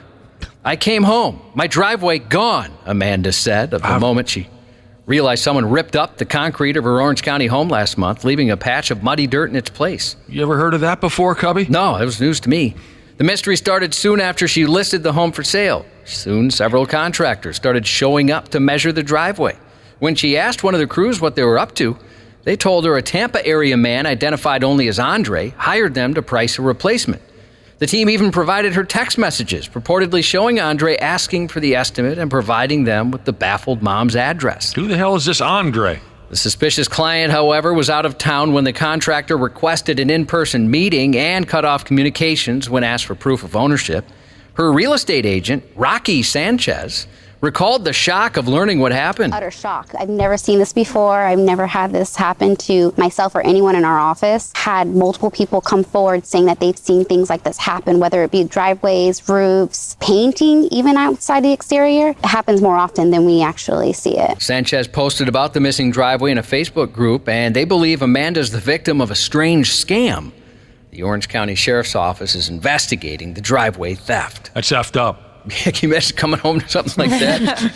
I thought I had a driveway when I left. Yeah, it was really bumpy on my way into the garage for some reason. Thank you to everyone who put in a Pro Bowl vote for our guy, Vikings long snapper and regular Friday morning guest, Andrew DePaula. Ryan and Shakopee won our autographed game-worn jersey from Depot. We appreciate everyone doing their part in hopes he can get into the Pro Bowl again this year. The roster will be announced tonight. Tonight? So we will know whether or not he made it in. Thanks largely in part, if not entirely, from 93X listeners. The series finale of Magnum P.I. airs tonight with back-to-back episodes starting at 8 o'clock on CBS. Eli Manning is 43, Mel Gibson 68. Legendary NWA, WCW, WWE, and now AEW commentator Jim Ross, 72. Oh, wow. 65 years ago in 1959, Alaska became the 49th U.S. state.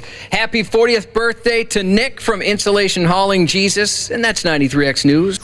Care 11's Randy Shaver. He beat us. He hammered us with his arm. He ran when he needed to, and we did not handle it well. On the Half-Assed Morning Show.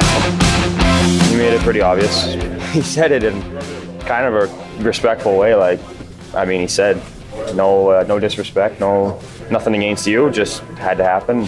Something had to happen. What happened to Kaprizov there? I mean, he's obviously going to be out for a little bit, and I don't think Dilly was trying to hurt him. I think he was just playing heavy, and I don't think trying to be a bad guy. That's what he thought he needed to do to get back at us, and that's what he chose to do. Lucky it wasn't like a cheap shot hit or from behind or to the head or something that could have been serious. Luckily, it was just a couple stitches, and kind of a weird thing to come out and admit it. What is high sticking? High sticking happen when the guy take the stick, and he go like that. You don't do that. You don't do that? Oh, no, never. Why not?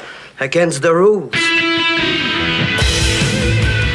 You do something like that, you're just some English pig with no brains at all. We're going to get into that high sticking story going on with the man-bear pigs when we talk to Marcus Foligno here in about a half hour.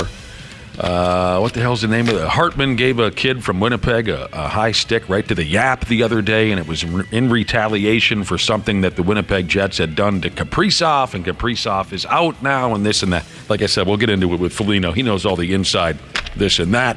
Here we go, everybody. Randy Shaver, are you still with us? Randy Shaver. Randy? Uh-oh. Randy Shaver. Usually it's the first day back we have technical issues. And Happy New Year to Brad Ryder. Good morning. Hey, Brad. Good to hear from you. Happy New Year. Yep. How you doing there, Brad? Very good. How was your holiday season and your New Year's Eve? Did you just really go for it or what? No. Just kind of a relaxing New Year's Eve, and didn't really travel for Christmas either. We were around home, and now you've got the challenge of my dogs at home as opposed to the leaf blower guy at work. Okay. Thanks for the heads up. I think I hear Randy Shaver clearing his throat in the background. Sorry, am I late? Just a little bit. Oh, yeah. Sorry. Didn't Just mean a little to bit. be late. What are you taking up Ashley's role? You know from what last I was year? watching? What were you watching? Patrick Royce wrote this great article this morning about Mike Munson. And so Mike Munson was part of the pregame entertainment that Gopher basketball used to do at Williams Arena back in the 70s. Okay. Prior to the game, they used to warm up to Sweet Georgia Brown. Okay, sure. And they used to do all these ball handling skills and all these kind of things. And Mike Munson used to ride a unicycle and juggle basketballs during the warm-ups. Uh-huh. That was his job. Well, he passed away last month, and Royce wrote this great article. But included in the article, you guys, on StarTribune.com is the actual video from 1975 of the team warming up. Nick, you'd love it. You got to watch it. I've told you before. I've spent the last 10 minutes watching this video. Okay. And remembering as an Iowa fan, when the Hawkeyes played at Williams Arena, they would show clips of the Gophers team in warm-ups going through their routine, the ball handling routine and the passing routine and the fun shots they would do and the spinning the ball on the tip of the finger. Yeah, sure. All that kind of stuff. So I've been down the rabbit hole this morning. So that's why you're late. That's watching a dude from 1973. I was watching the 75 Gopher team. Sure. During warm-ups. That's very interesting. I'm trying to find the video now. Here it is. I got it. Yeah, it's at the bottom of the article. It's fascinating. It's great. The article itself is is fantastic, and the guy passed away. Unfortunately, Mike Munson passed away. Yeah, but gosh, just to watch that video again, and you know why it was fun to watch again is because when I interviewed Dave Winfield last summer.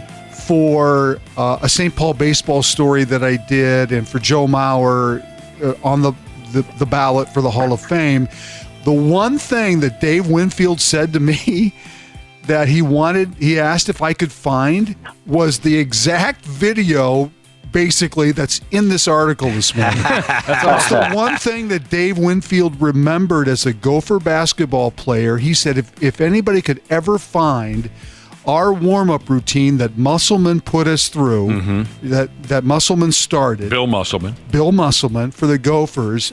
he goes, I would love it because it was the one thing that all of us players look forward to. I'm watching it right. Yes, go ahead, Brad. I would say Flip Saunders used to talk about that all the time behind the scenes. You're right. And he used to want to, from time to time, he'd mention having the Timberwolves do that. He said, but I could never get these guys to do that. But he'd want them to. I'm watching the video right now, Randy Shaver, and this is absolutely beautiful.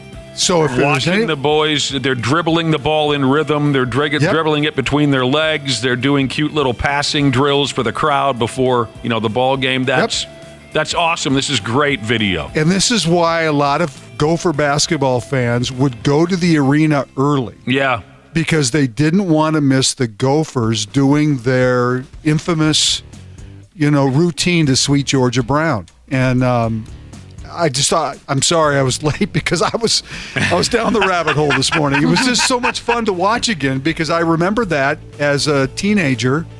Not that I, follow Gopher basketball at that time, but when Iowa played at Minnesota, there was always a point of showing a clip or two of the Gophers' routine prior to the game. Well, that's great.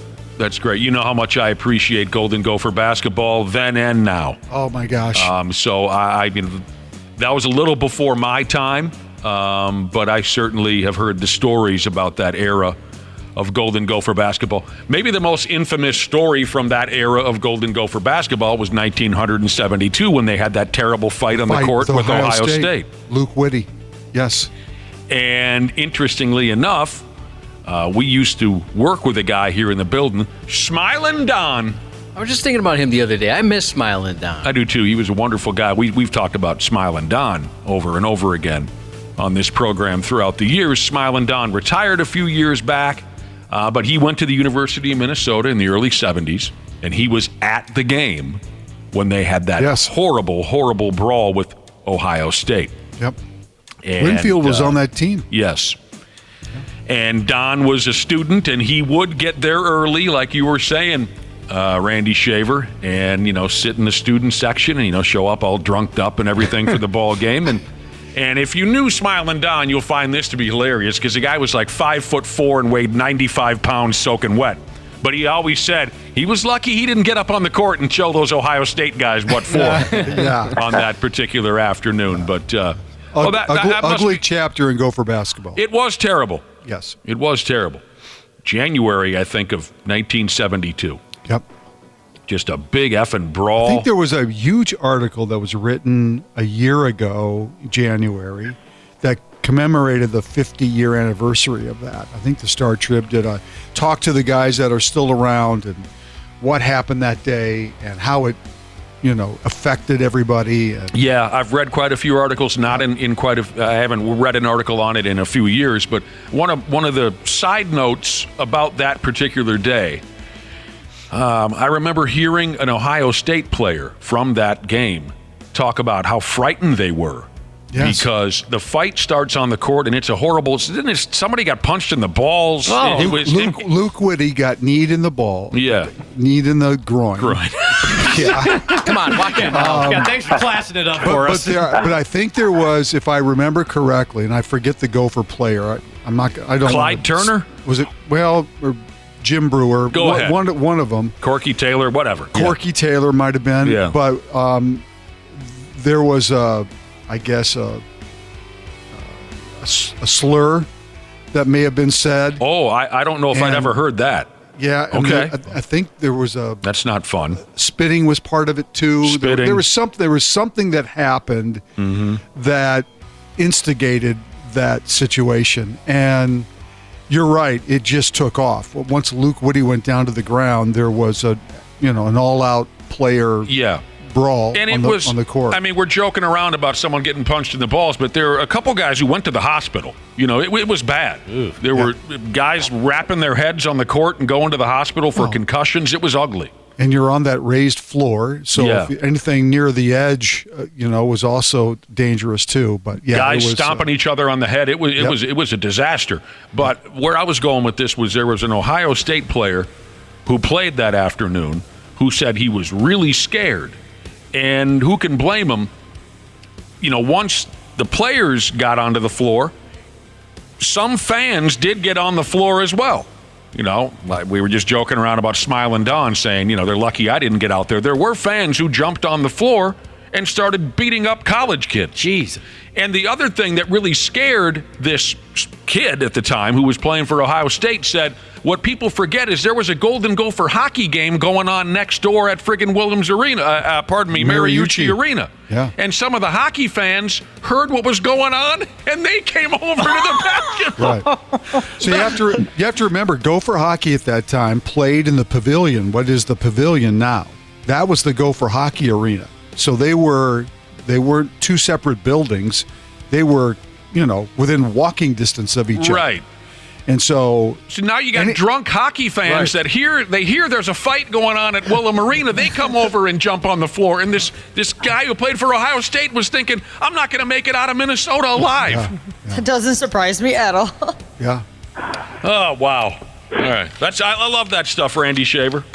I'm glad you gave me a heads up on that video. I'm going to watch it in its entirety when we're done with this friggin' program. Brad Ryder's here. Brad, you were saying, okay, now you're done. Wait a minute. What's the deal now? You're no longer at your office?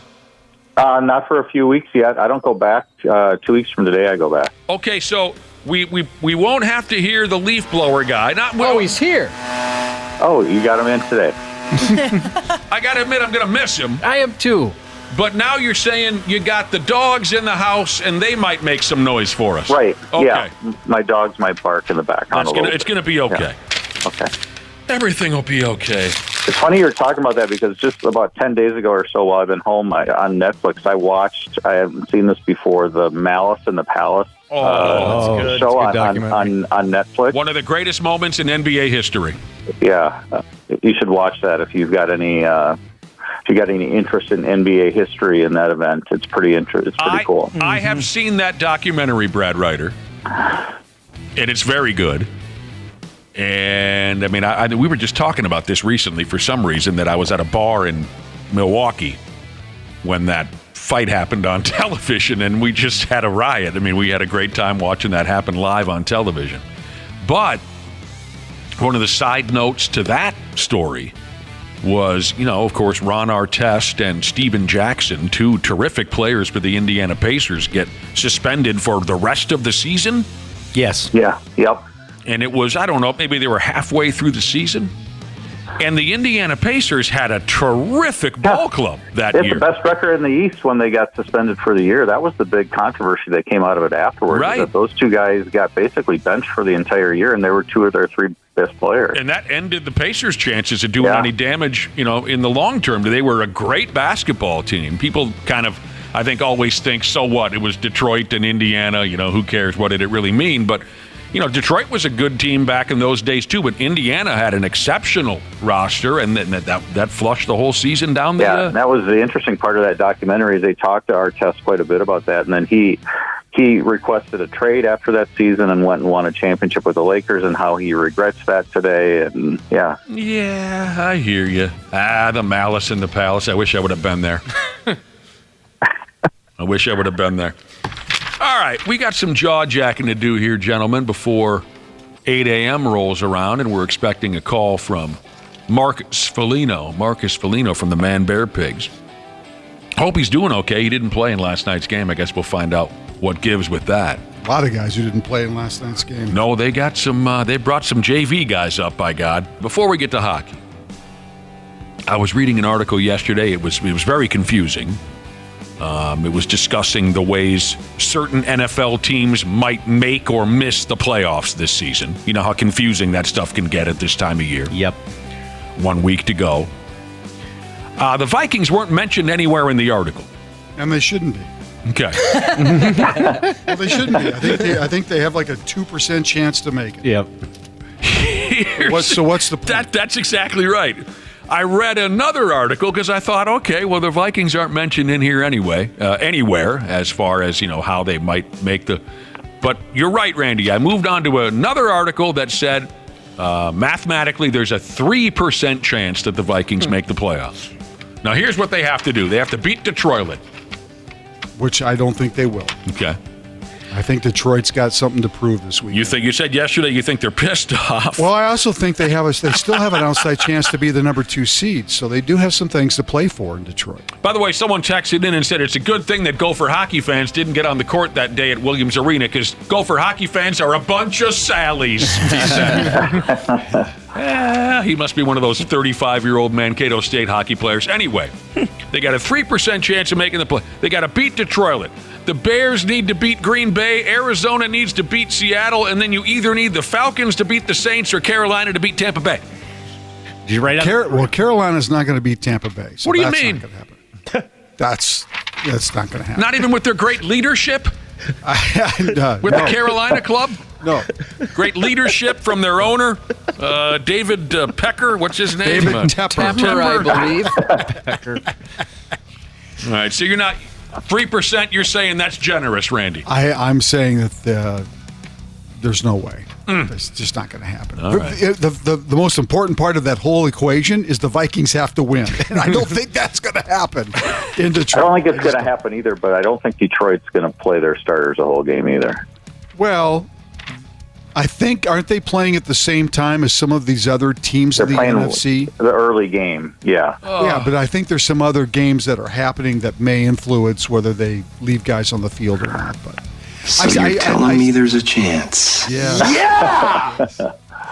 But I think that they also are so ticked off from after losing to Dallas the way they did last weekend that they're going to play some guys as well. Oh, wow. Well, they got lots to do. Lots has to happen on Sunday for the Vikings to make the playoffs. We don't even know who's going to play quarterback yet. Gosh, they may call Fran down in Atlanta. He may. Do you think 85 years old? Let Fran come play. Do you think Kevin O'Connell will put himself in? Boy, good question. He's younger than Joe Flacco. Yeah. He was never a real quarterback. Jesus, the guy had a... the system. He does know the system. Knows the system better than anyone. I know how I know he knows how to call plays in crucial games where you throw a screen pass to the quarterback. Yeah, exactly. From last year. He won't have to tell the quarterback in his headset. He can just talk to himself. Yeah, That's someone brought that up at the bar on New Year's Eve. That legendary play. Was that in the playoff game against the Giants? It was, wasn't it? I think it was, yeah. Let's see. It's a huge third down play. Let's throw a screen pass to the worst athlete on the field. Kevin O'Connor was no quarterback. By the way, that owner for the Carolina Panthers, David Tepper, you say, he was fined $300,000 for throwing a drink on Jacksonville Jaguars fans on Sunday. This is the guy that owns the team. I'm sure $300,000 is not that big a deal. Oh, there's some articles written saying that same thing. Well, it says here, Josh, I'm sure you know this already. That's the equivalent. Okay, so this guy's net worth is $20.6 billion. Dude. And they fined him $300,000 for being a dildo at the ball game the other day and throwing his drink at somebody. That's the equivalent of fining the average American $1.77. That hurts. That's jack squat. That does hurt a little. That is jack squat for this dude. It's less than jack squat. Yeah. They said it was 0.00146% of his net wealth. That's not even a speeding ticket. This guy probably farts $1.77. He looks like a pain in the ass, doesn't he? I saw a couple pictures of the guy. Yeah, he kind of has that look. He looks like a pain in the ass. He kind of looks like Gardy a little bit, I thought, but... Oh, gosh, don't do that to Well, Gardy. you know what I'm saying. It's just, I'm not trying to compare personalities or anything, just saying. Don't do that to Gardy. I would never do anything bad to Gardy. Ever, ever. Oh, God. A lot of what we're talking about here has to do with money. So we talked about the $300,000 that douchebag's going to have to pay. How about some more this and that on, degenerate gamblers like Randy Shaver. There's one dude out there who made some kind of a massive future parlay bet. And I'll tell you this much. He put down $500 on this future parlay bet. All he needs is for the Jacksonville Jaguars to win this weekend, and that $500 will turn into $290,000. What do you think? What do you think about that kind of a deal? So what is the bet that this is the only one he's got left? Is this Jackson? So how did it work, Nick? I'll tell you. One win a week or something? Division. Oh, yeah. Here's what it is. Division. I got it. It wasn't just that. There's other stuff going on. Yeah, there's other sports involved. Yes, all kinds of other sports involved. He bet $500 on what they call here a 7-leg futures parlay, and it included basketball, even stupid golf. Here's what's been going on. The different legs of this parlay. Brock Koepka had to win the PGA Championship. Okay. Koepka. Yep. Brooks Koepka. Brock Koepka. Brooks Koepka. The Denver Nuggets had to win the NBA Final. Okay, they did that. Mm-hmm. The Vegas Golden Knights had to win the Stanley Cup. The Detroit Lions had to win the NFC North. The Chiefs had to win the AFC West. The Niners to win the NFC West. And finally, the Jacksonville Jaguars to win the AFC South, and the Jaguars can do that this weekend with a win.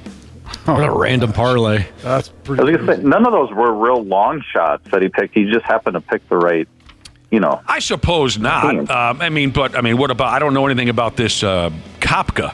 Koepka? No, that was a solid bet. Yeah, that wasn't a long shot. Okay. 10-1 is what they said the odds were for that. Huh. 10-1. All right, yeah, you're right, Brad Ryder. Now that I look at it, it wasn't like he was pulling anything smooth out his ass. But he nailed all of them. You never know what's going to happen. By damn, you don't. So, but some people are online talking about, would you... So far, he's got a cash... Right now, he's got a cash-out option of $156,000 some odd dollars. I'd run and take that in a heartbeat. Oh, 100%. yeah. You would take... You wouldn't... Yeah, because I don't know if Trevor Lawrence is going to play this week. Jacksonville's kind of a mess right now. Okay, so you'd take what's in front of you right now. I would. Yeah, I would take that. You wouldn't want to rely on the historically successful Jacksonville. Why go through the sweat? Okay, just take the money. No, it's probably the best idea. Yeah. Josh, would you take the money? Or you let absolutely. her rise? It would be a lot less than that. I'm not a gambler. I would take that. Josh, you would have taken the money after the first one hit. I don't risk anymore. Yeah, or at the very least, go hedge your bet and go make a $50,000 bet on the team the Jacksonville Jaguars are playing this week or something. Oh, that's crazy. That's crazy. So I'll give you something on a smaller scale that I was able to win this week. Oh, here we go. It was a 6-player prop bet. And so it was Tyreek Hill under 7.5 catches. He had 6. Okay. George Pickens over 3.5 catches. He had 5. The quarterback for Alabama under 200 yards passing. He had 116. The Wyoming quarterback under 181 yards passing. He had 168. Jesus, you've been drinking, haven't you? But listen to this. This is the kicker of the whole thing. I had two left. Blake Corum for Michigan. If you remember, Blake Corum had 58 yards rushing at the end of regulation. Yeah. I needed 76.5. What did he do? He carried both times in the overtime for the touchdown to get me to 83. And then I had Xavier Worthy, the receiver for Texas, under 76.5, and he had 45 yards receiving. So what Bingo. Do you want to talk about how much you won, or is that inappropriate? It was a $20 prop bet. I think I won $500. Awesome. Dude. But that Blake Corum thing was the all-time... It could have been such a bad beat, but it was the all-time great beat. You needed overtime. I didn't. Here's the thing. I knew the game was going to OT. I knew he was at 58 yards. And right before the OT started, my son called me because Bella wanted to FaceTime me and talk to me. So I left the game at work. I was watching the game, and I'm talking to my granddaughter and blah, blah, blah, blah, blah. And I walk back, and I look at the screen, and it says 27-20, Michigan's in front. I went, oh my gosh, they score. How do they score? And I look online, and it says Blake Corum touchdown. I went, what? So I did like a little dance around my desk. I bet you did. Michigan should have went for 2 and they tied the game. I know you've been drinking. Oh my God, so much fun. Especially the part where part of this bet involved whoever the Wyoming quarterback is. I know. Ray did his research. He's drunk on the phone with a bookie. Who's the Wyoming quarterback? So that's a 1 day or a 2 day deal it was, but imagine this guy. It's been over this period of time, which is, I suppose, kind of brutal to have to sit and wait for all these things to happen. He probably had to make it right after the NFL season last year. I'm guessing maybe like February he made that bet because Denver was playing well. February, March last year, Vegas. He probably made it in February or March. And probably the worst odds of all of those that he had to decide on was probably Jacksonville, because Koepka's odds were probably pretty decent. Yeah. The Denver Nuggets probably pretty decent, but it's the kind you got to kind of find a dog, as it were, somebody that doesn't have the best odds in order for it to raise the amount of money that you can win. That dude's I'm sure Jacksonville was the key to that. So that dude's going to get laid. Oh, man. Diabetic bodybuilder Jesus has texted the program to say he won $25 on a $10 scratch off on Christmas. Sweet. Yes. Yeah, you're up. There you go. You're off and running. This seems like an overreaction. I mean, I understand you just want to get your name out there, but this seems a little strange to me. What, have you never seen an areola before? The gal who got her cans out for some beads during the Sugar Bowl broadcast is being offered a deal with an adult website. Cam Soda will give her $100,000 to perform on their website. Oh, my God. Oh, boy. You're tough to turn down. Yeah. I mean, I would hope you would. just so there's no chance you ever see it. Yeah. But Cam Soda, I mean, they're just trying to get folks to say Cam Soda. Yeah. I get that, right, but I mean, what this? You never seen a boob before? You're gonna give this gal $100,000? Maybe that's nothing to them. Yeah, I'm guessing a porn site's making some pretty good money these days. Maybe David Tepper owns it. Maybe it's nothing. They're trying to track this lady down. If you missed it during the Sugar Bowl broadcast, they were doing a little live Have they even shot. identified who she is? No, this website certainly hasn't. Okay. And I don't think I'd even say her name if it was in front of me. That's not my, I don't want to. Right. But, they had a camera swinging through the Sugar Bowl. What do you call it? Bourbon Street during the Sugar Bowl. Yep. And the gal was busy pulling her boobs out for beads, whatever. It happens. Just seems kind of odd that They always do this, though. Anytime there's something like this, it's always Cam Soda that offers somebody a contract. I saw a fun video on their website once, Cam Soda. You guys want to hear about it? Yeah. Sure. You really want to hear about it? Yeah. I'm just saying I want to hear about it, but I want to hear about it. It was like just 10 naked gals, and they were sitting outside by a pool, and they had a masturbation contest. Are you serious? Yeah. Wow. There was a winner and a loser. And Did you pick a favorite when you saw them all kind of lined up? I did. Yeah, it's like she's got it in her. I did.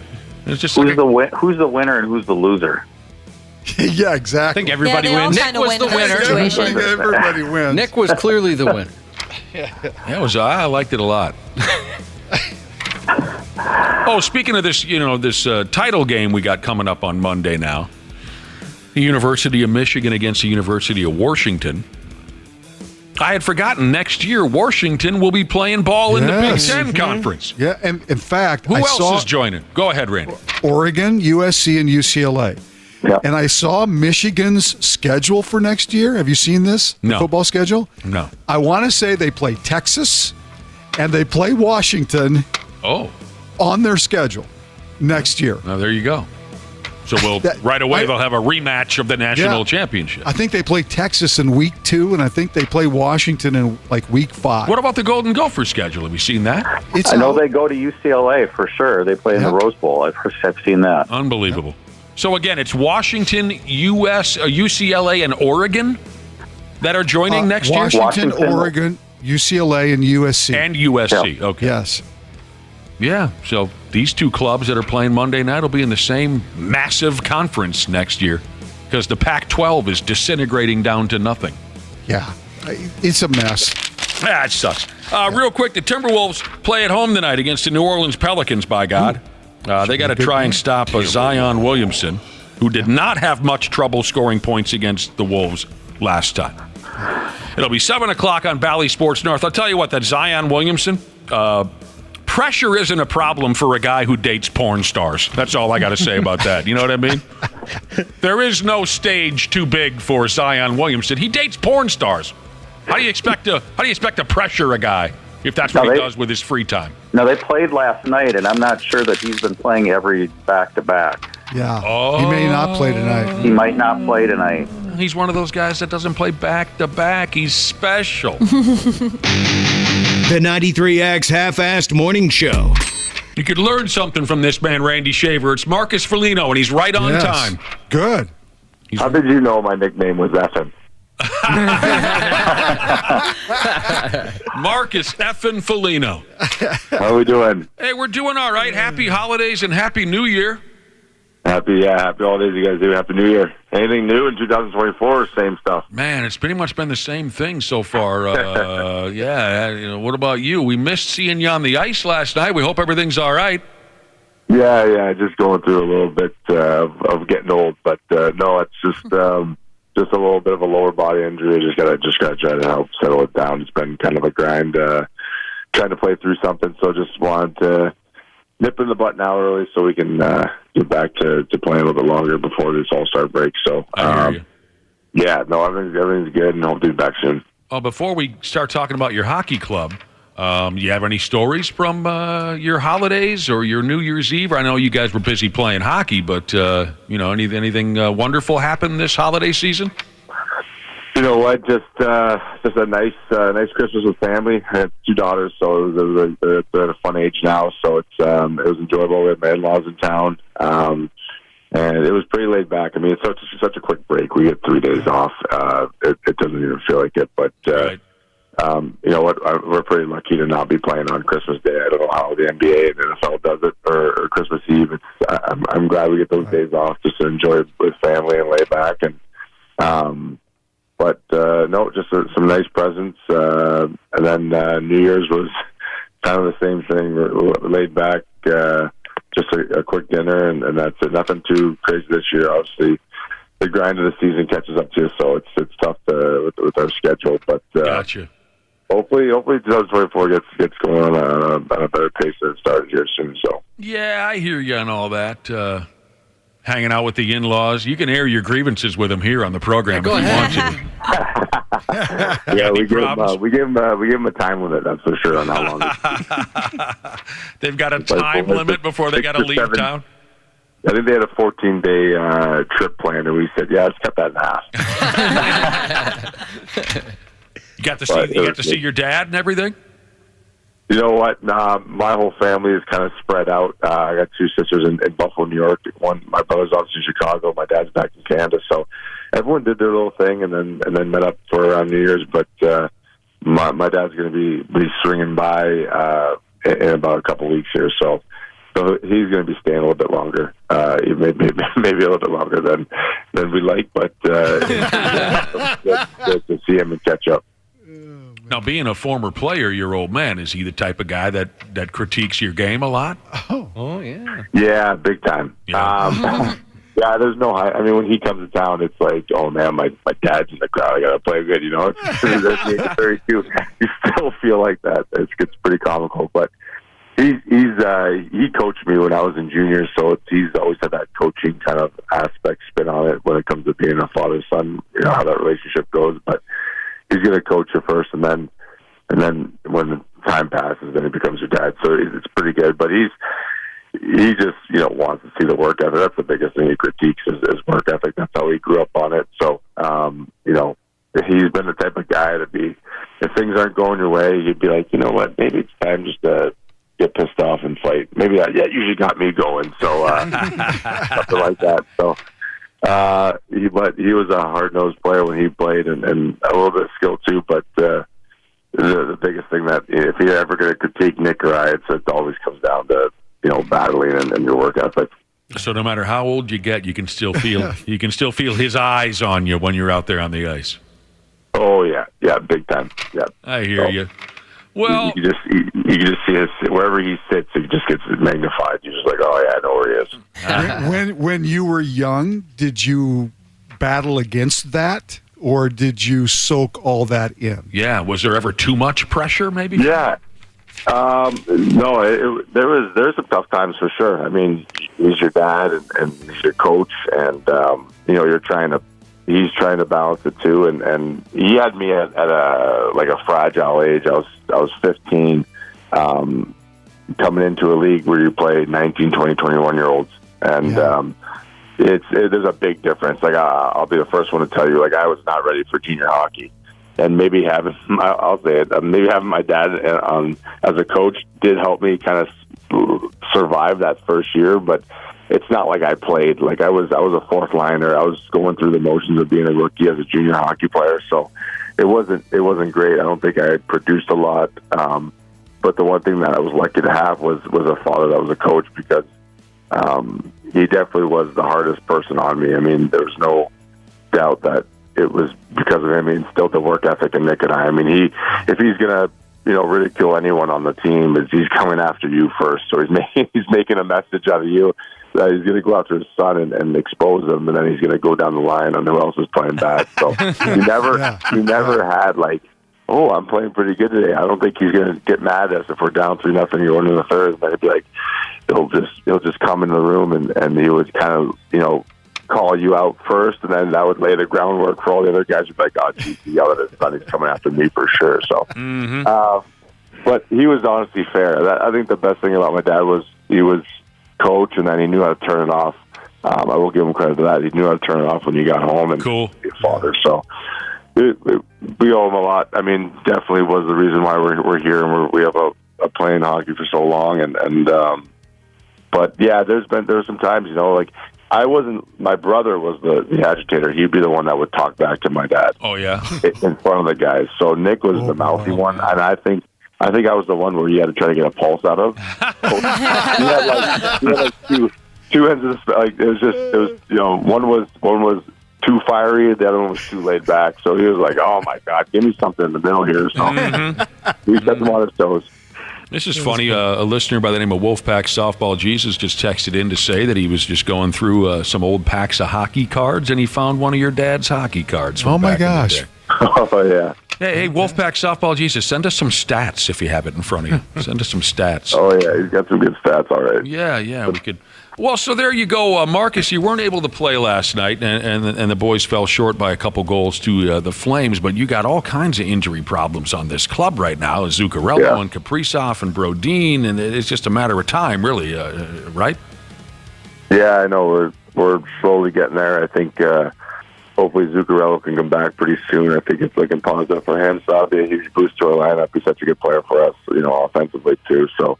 In a couple games where you're only scoring 2 or 1 goals, it's nice to have a guy like that. And then same for Creel. I think we're hoping Creel gets back soon as well, and just something that I think tweaked and just has to play through pain or got to wait for the pain to come down. Though it just sucks having those big guys out. Brodin, who eats up a lot of minutes and plays against top lines, and Zuccarello and Creel, their chemistry on the ice. So. It's tough when you have your top guys out. I mean, it's not easy. You give a lot of credit to the guys that got called up from Iowa, and it's hard on them, right? They got to come up and they got to try to fulfill roles and produce, but they're trying to get used to the way we play up here and things like that.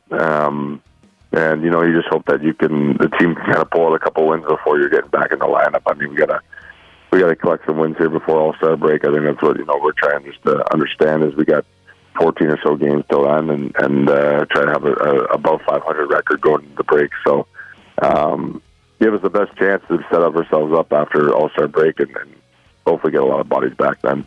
I hear you. And this Kaprizov injury has kind of become a story now, where. When you were playing the Jets a handful of days ago, Kaprizov gets hit in one way or another where your club thought that retaliation was needed. Ryan Hartman decides to be that guy.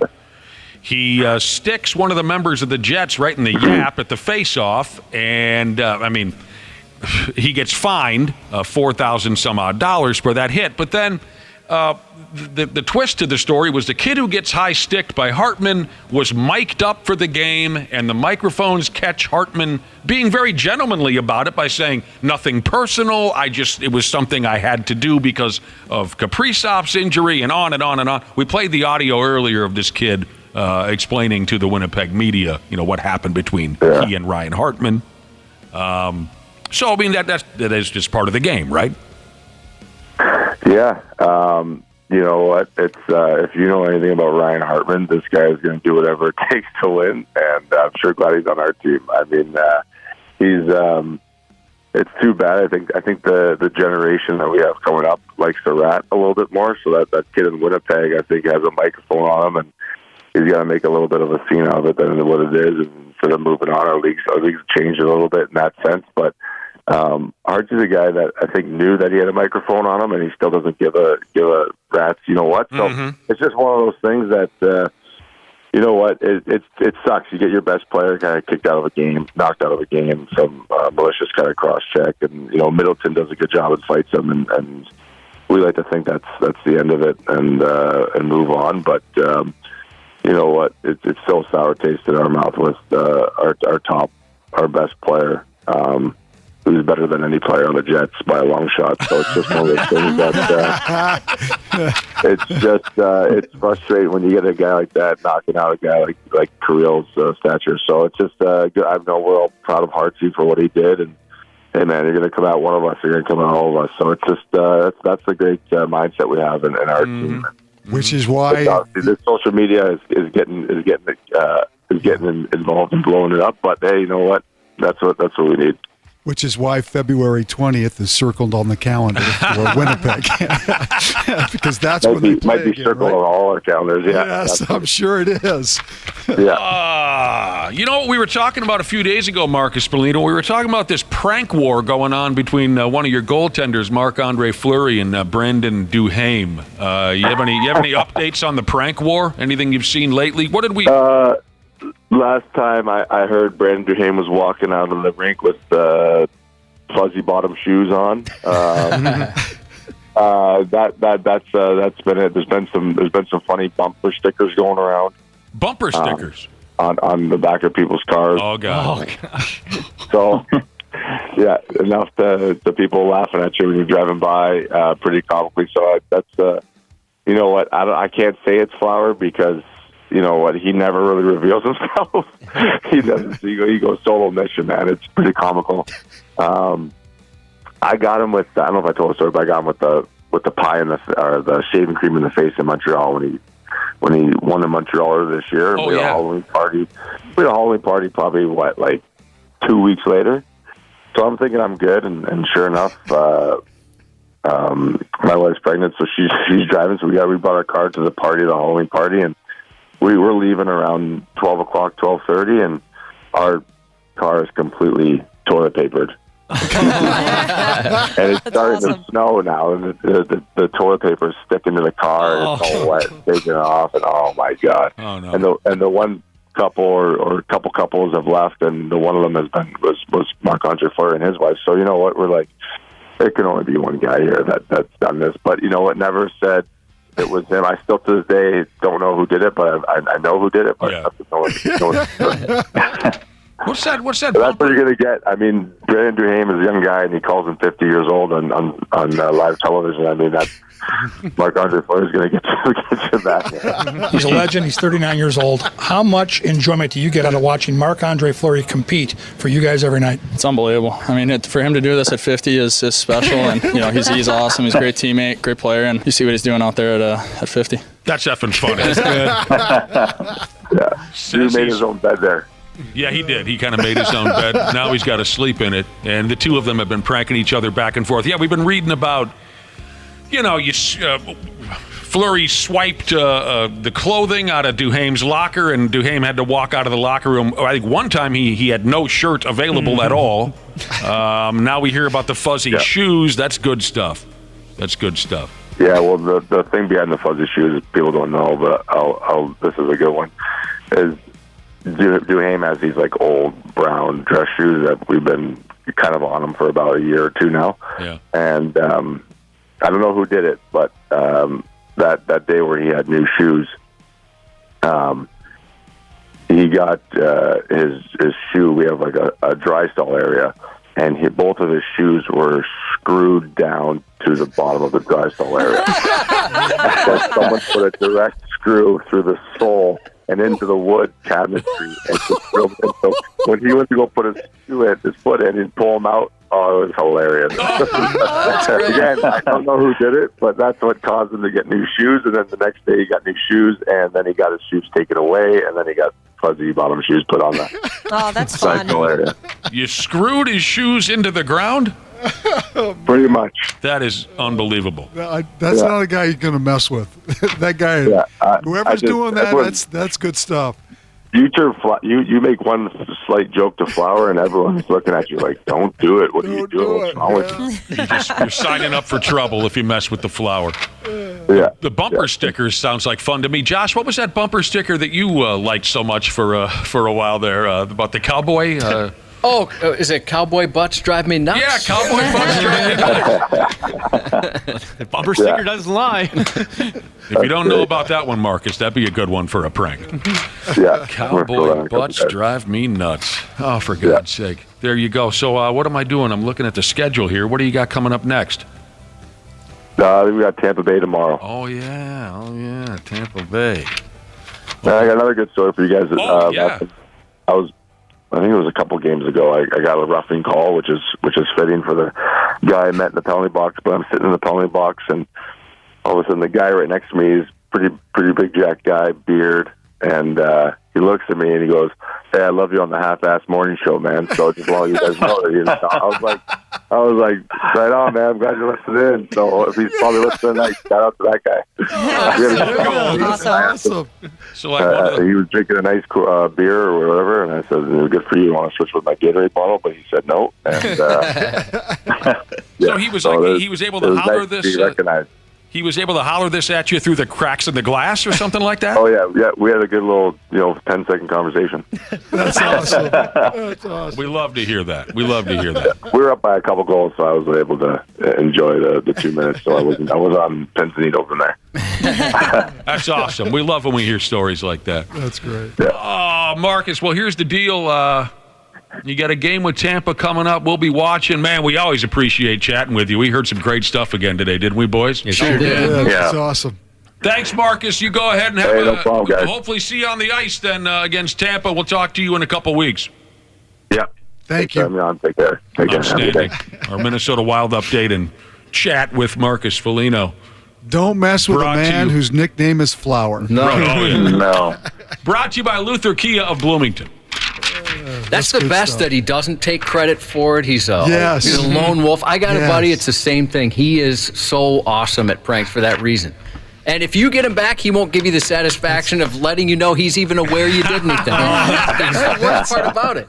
That's actually, Josh, a pretty special quality when you can keep all that to yourself. Yeah. And you know what I mean? That's pro level. Because you really want to tell somebody or make sure that somebody kind of alerts everybody so they can all see it happen, you know? Yeah, like, hey, it's the best special quality. It's the best when people think it's you, but they can't completely prove that it's you. They can't prove it. That sounds like a lot of fun what they got going on in that locker room. Yeah, I had one of those going on, a prank war with one of my all-time favorite neighbors. And one time, what I used to do is I would park super close to his vehicles. And he had a work vehicle, and he and his wife shared one. And so his wife was out of town with the vehicle, their one they shared, and I parked right next to his work vehicle, like as close as I could get. And apparently, he had to call in sick that day. I didn't realize it, but his driver's, or the door I parked next to wouldn't open. I'm sorry, the other door. I'm confusing myself.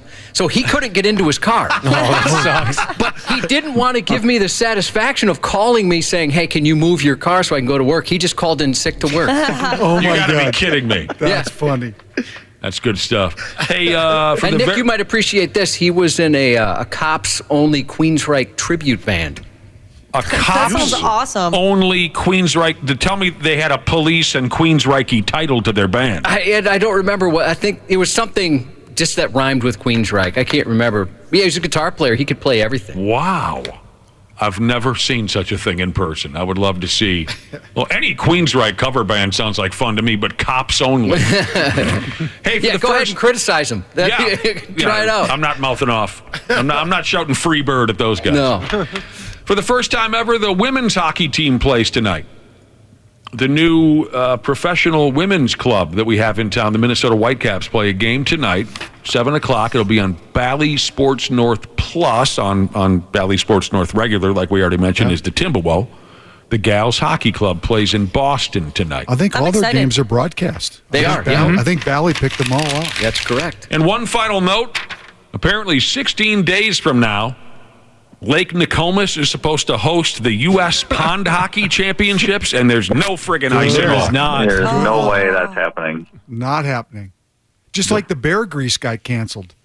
I mean, what was the John Bear Grease sled dog marathon up in the Duluth area got canceled because the weather's too warm. There's no snow up there either. There's no snow.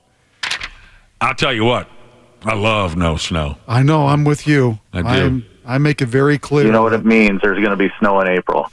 Now that we're not getting it now. No, you're not. It's not happening that way. No. You know what, Brad? That's fine, because in April, usually if it snows, the next day it's 67 degrees, and you don't give a rat's ass.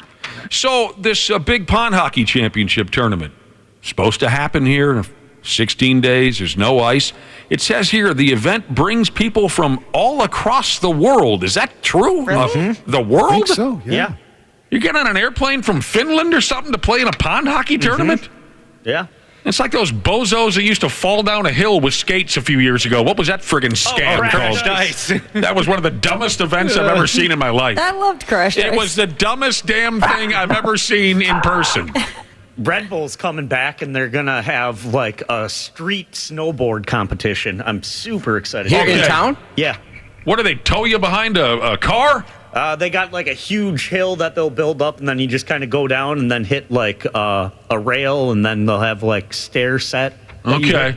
Yeah. I might Really dial excited into for that because you're supposed to go downhill on a snowboard, right, Wapple? Yeah. You're not supposed to go downhill on a pair of friggin' hockey skates.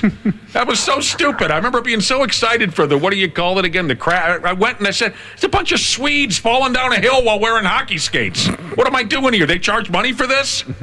I saw a video of a snowboarder, and he went uphill with a helicopter. So a helicopter dropped a rope, and then he grabbed the rope and then went up the hill. That was sweet. You sure that wasn't like a Toby Keith concert or something? All right, so there you go. They're worried about the pond hockey tournament. We got to get the hell out of here. Thanks, Brad and Randy. You bet. Yep. Half-assed morning show. They're loud, they lose control, they do their little circus act, they're a nuisance.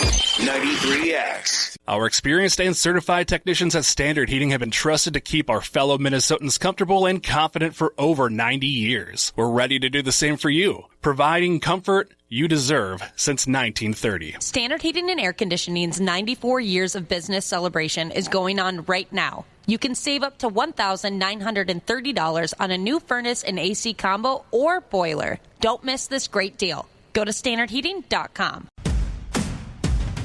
The NFL playoffs are almost here, and it all starts with Super Wildcard Weekend, presented by Verizon. Give me everything you got!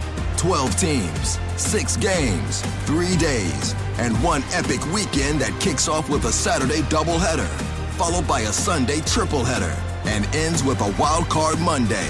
Unbelievable! The road to Super Bowl 58 starts January 13th. You're listening to the radio. The 93X Half-Assed Morning Show. What the hell does it say here? 8:32 already? F me running. What a hell of a deal we got going here on the Half-Assed Morning Show. Appreciate you listening. I sure do like jaw-jacking with that Frankie Markey. I was just going to say, isn't he great? He's great. Marcus. We got a bunch of text messages here since we talked to Marcus Foligno from the Pigs. Got a bunch of text messages saying, damn, that is one cool cat, and you'll get no arguments here. I've said it before, we get really lucky with our guests. Especially lately. Yeah, Andrew DePaula, I mean, my goodness, he's great. If you're not familiar, long snapper from the Vikings, we have him on every Friday morning. He's worth a listen. He's so fun. And Marcus, I'm so glad that he agreed to do this. There was a time we weren't so lucky on this program, Josh, when it came to interviewing athletes, and we had to sift our way through some douchebags. Yeah, it's just gotten so much better. We had to fight our way through some douchebags, but boy, we have been lucky lately. Can't say enough good things about Marcus Foligno and the other guy, Andrew DePaula. All right, Wednesday morning, it's 93X Rock. It's early, and here's the latest gimmick started on social media. If you want to be accepted by the 8th graders, you got to get dialed into this. It's January. It's January. Everybody, Dana's face will tell you. It is pretty hairy. Yeah, you've been growing that thing for a while. It comes in pretty good. I'm surprised. I am too. I've never really done this before, and I started it out of just sheer laziness. I just That's how these things begin. That's exactly how they all begin. I was over shaving, so I'm like, screw it, I'll just grow this out. But then my girlfriend over break pointed out to me that like you got to do things to maintain the beard now too.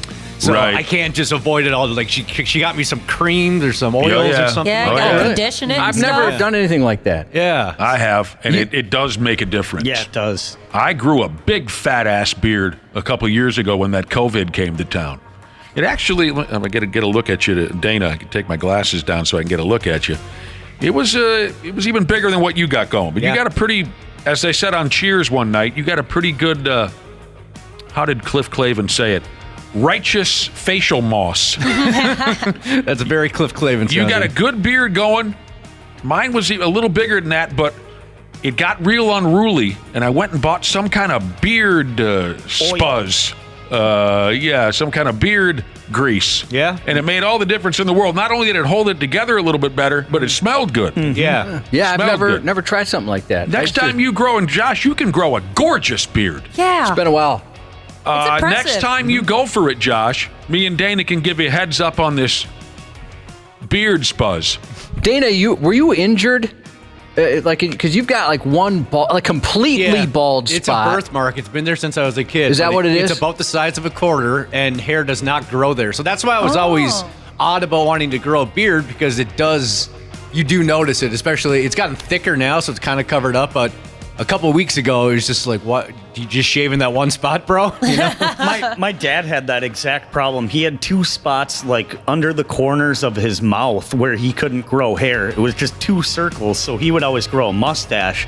So when I was always growing up, he was curious what my beard would look like. When you were always growing up. Yeah. You know, it's important. Always growing up. That's true. That's true. Wapple, it's important to keep growing. Let me tell you something, Wapple. I like your style. Yeah. You know, you want to improve, grow, improve. Yeah. So, Dana, let me see your head. You've you've been doing this. You did the hair replacement. Is that the way to call it? Hair replacement? Is that hair restoration? Hair restoration. Let me see it. Oh, God! Well, it looks all right. Yeah, that's coming in. Yeah, it's coming in really well. And it's only been a couple months, too. And they say it takes about 6 months to a year 6 for it to months. fully kind of regrow. That's too bad. Awesome. That's too bad. Oh, your beard's looking good. Yeah, we were really hoping you'd look stupid and you'd regret it and, all that kind of stuff. We could make fun of you for the rest of your life. I know. I always appreciate the support. Can they do anything about that bald spot? I should have asked them. And your beard? As long as you're up top, can you just get a little bit down here, too? You know who you're starting to look like with that beard?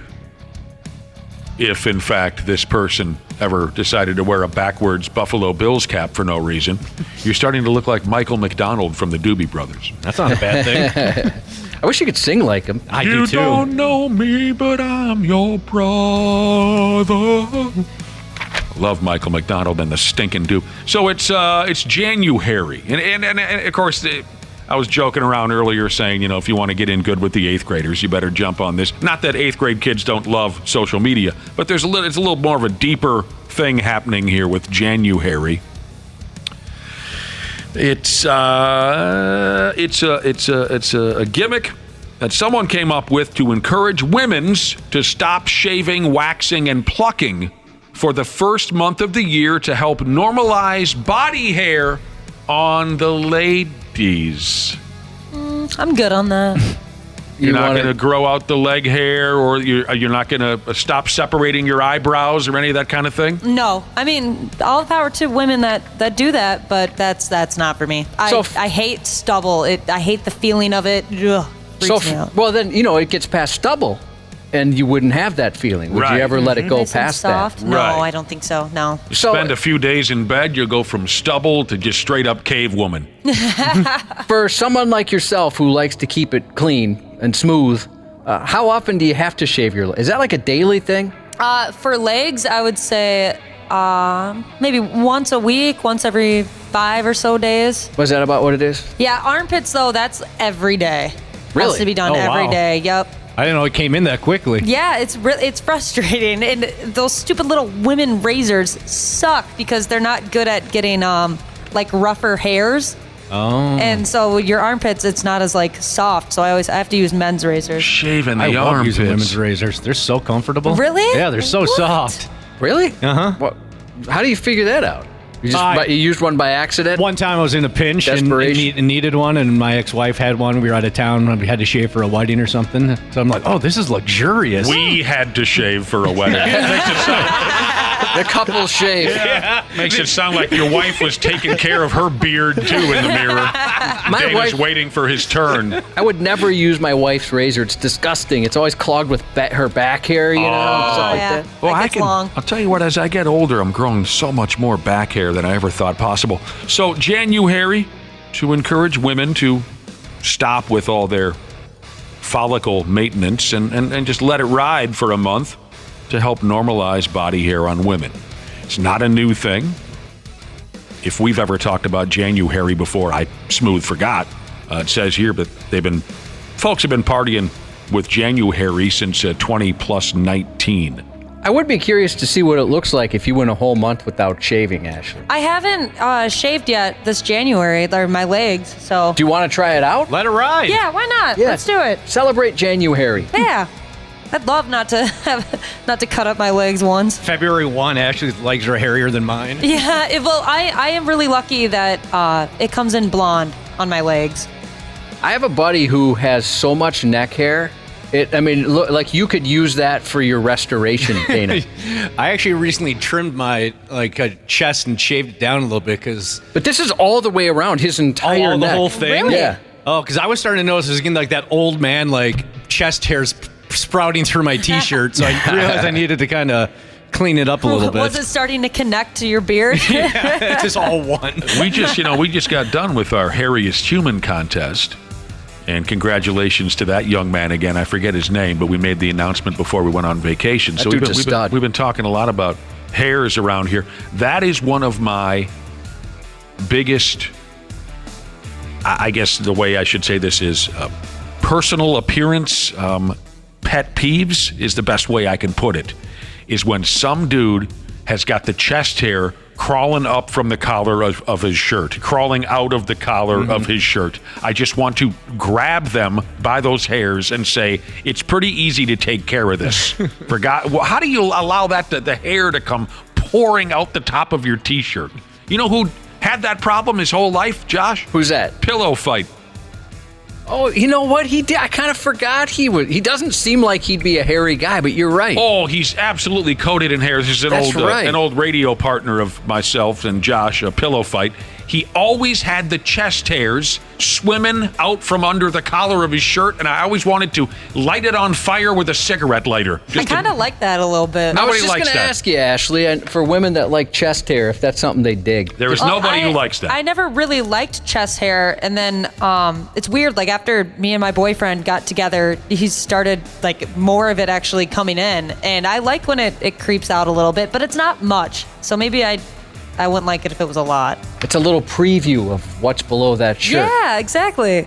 The official January Instagram account has more than 40,000 followers. I don't know if that's a lot. I don't go to Instagram, but it sounds like there's plenty of people who are in support of this movement, if that's what you want to call it. It says their goals include promoting self-confidence, challenging societal beauty standards, and creating a supportive community where people can... Oh, no, I wish I wouldn't have seen this last part. Go ahead. And don't get me wrong, I'm all for promoting self-confidence and challenging societal beauty standards. I am. I'll get on the front lines for that. But I don't know why they had to wrap it up like this. They also want to create a supportive community where people can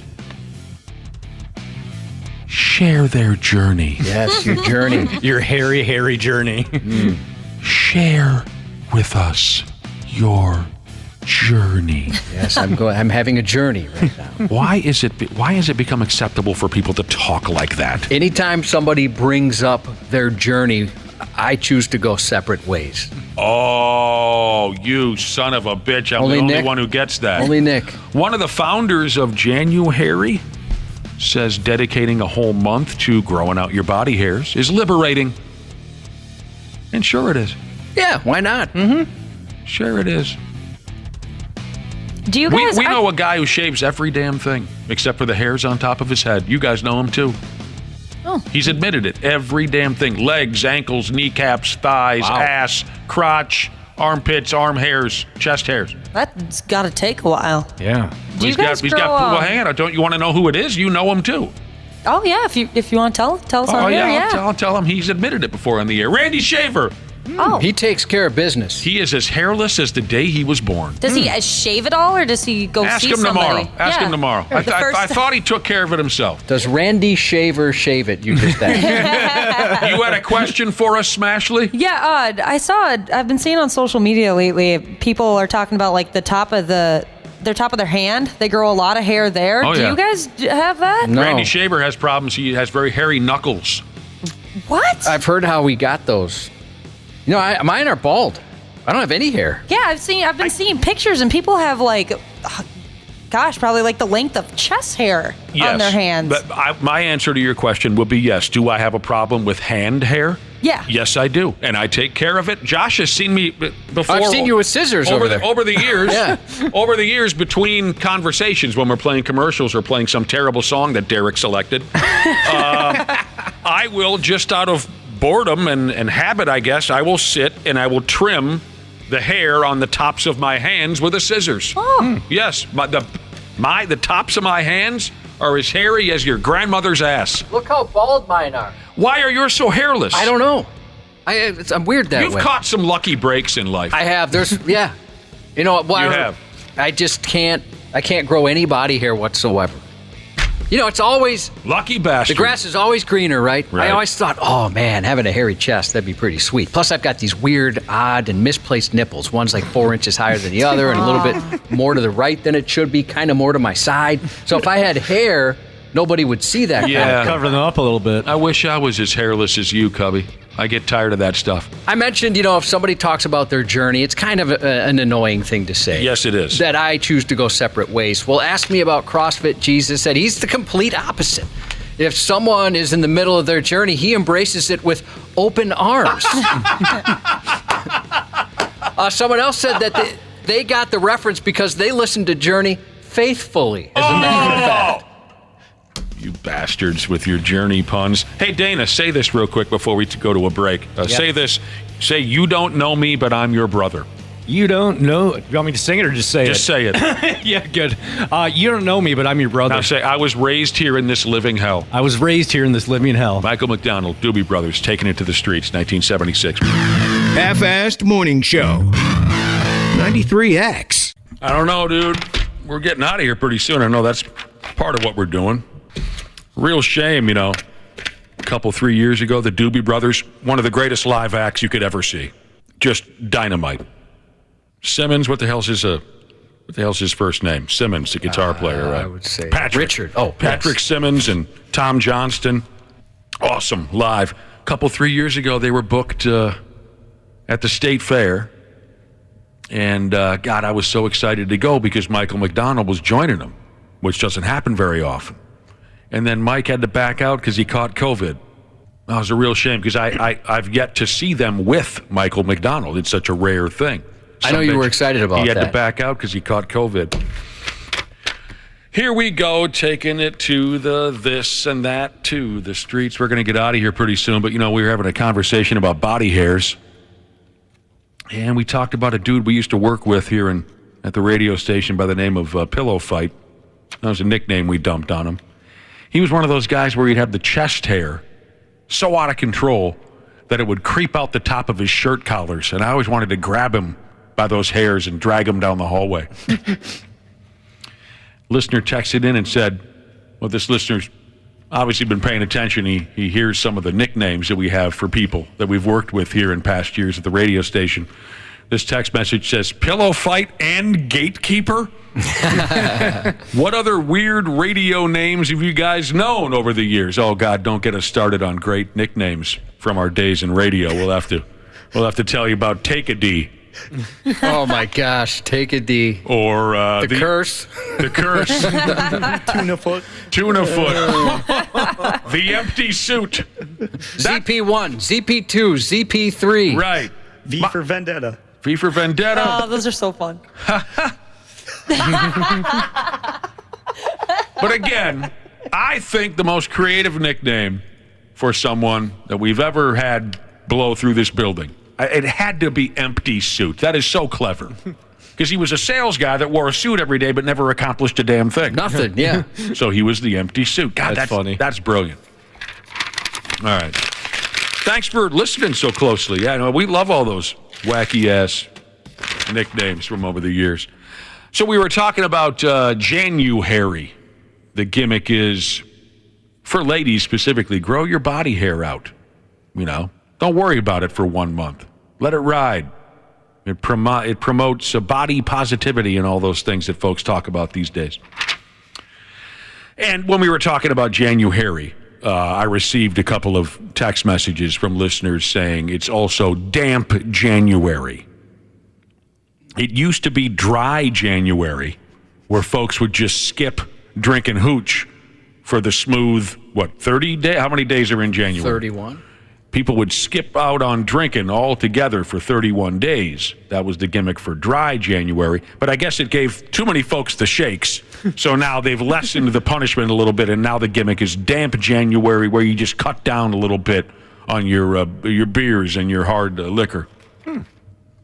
Yeah, I know quite a few people on social media that are doing the dry January thing. They're doing the dry thing. Yeah, they're shutting it down altogether. I'm going to tap out of that. January is usually like one of the worst months because there's like nothing going on. You don't really have much to really look forward to in the next couple months besides, I guess, if you like Valentine's Day, but... Nobody likes Valentine's Day. Yeah, I hear you. I'm doing a different version of dry January. What's yours? I saw that. Just dry rub wings in the month. Dry rub wings. Yeah. I'll go back to the wet sauces in February, but for the month of January, dry rub only. That's a big deal for you. You love your buffalo sauce. I do. Boy, Ashley, you were right. January gets pretty boring. Yeah, I guess so. That's my big goal. Jesus criminy. Someone give me something to drink. And a stiff one if Dana's going to continue to tell his stories like that. Boy, you guys aren't going to believe this. Look how wild and crazy this guy is. Yes. I bet when you told your girlfriend that there was a little bit of a dry January going on at that time, too. This is the guy I'm dating. Yeah, this is him, huh? This is great. There you go. Damp January for those of you who want to dial it back a little bit. That's your problem, I guess. Maybe I could do a damp January where I start a little bit. You just actually start drinking a couple here and there. I have one or two. Yeah, build your tolerance up, Josh. Try something like that. That's a great idea. That's a great idea. Because you don't drink almost ever. Yeah, I'm trying to think of the last time I drank. I almost got a drink a couple weeks ago, but I didn't. Why don't you just start having one or two a night? Let's put some weight on you. I don't think I want to do one or two a night. What? I don't know.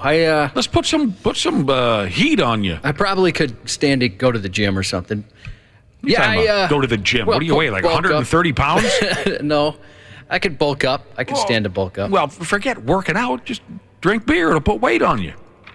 Does it for? I know a couple guys that are super skinny that. Well, yeah, there's obvious exceptions, but good metabolism. Most of it. I wonder how much friggin' weight I would lose if I cut out beer for a month. Well, when you gave up regular Gatorade. What'd you drop? 20 pounds? 20 in like some a pounds. month and a half or something? I bet I'd be just pathetic looking That's a way to bulk up. Drink hard alcohol with soda. Yup. Oh, yeah. When I stopped drinking that, I lost 30 pounds. all that sugar from the soda. Is that what you're saying? Whoa. You had 30 since we've known you? Yeah. It was 2 years ago. One time I stepped on the scale and I saw like 170. And I was like, what has happened? Probably the whole, living in Wisconsin, nothing else to do but drink thing. And so I switched to like vodka waters or whatever it was at the time. And dropped 30 pounds in like 2 months. I can't believe you had 30 pounds to lose. My body's good at hiding it, I think. I guess so. Yeah, I'd like to see you take up drinking a little more often, Josh. That's a good idea. My wife and kids want me to get on substances. They're always pushing drinks. They're always pushing whatever. Forget about every swinging D in town is just crazy about all this weed. Put that stuff. Forget about that. You need to be a drinking man. Be a real man. You just develop a serious problem. That's you guys. That's a good idea. That should be your version of damp January. Start having a couple beers. Move on to the hard stuff, maybe, if you'd like. I just have bad examples in my family. And I know my personality. I have such an addictive personality. Oh, you would have no problem with it. I don't know. I don't want to hear about those losers in your family anymore. You'd be all right. So there you go. A couple people texted about damp January. Yes, we're also aware of that. We've heard of that before. And it sounds like just nothing but laughs. But we got to get the hell out of here. What a day it's been. The 93X Half-Ass Morning Show. 93 Erg. The 93X Half-Ass Morning Show podcast is sponsored by Standard Heating and Air Conditioning. New episodes drop each weekday. If your podcast platform has ratings, go ahead and give us 5 stars and maybe give our enemies 1. Thanks, and here's a word from our sponsor. Standard Heating and Air Conditioning's 94 years of business celebration is going on right now. You can save up to $1,930 on a new furnace and AC combo or boiler. Don't miss this great deal. Go to standardheating.com.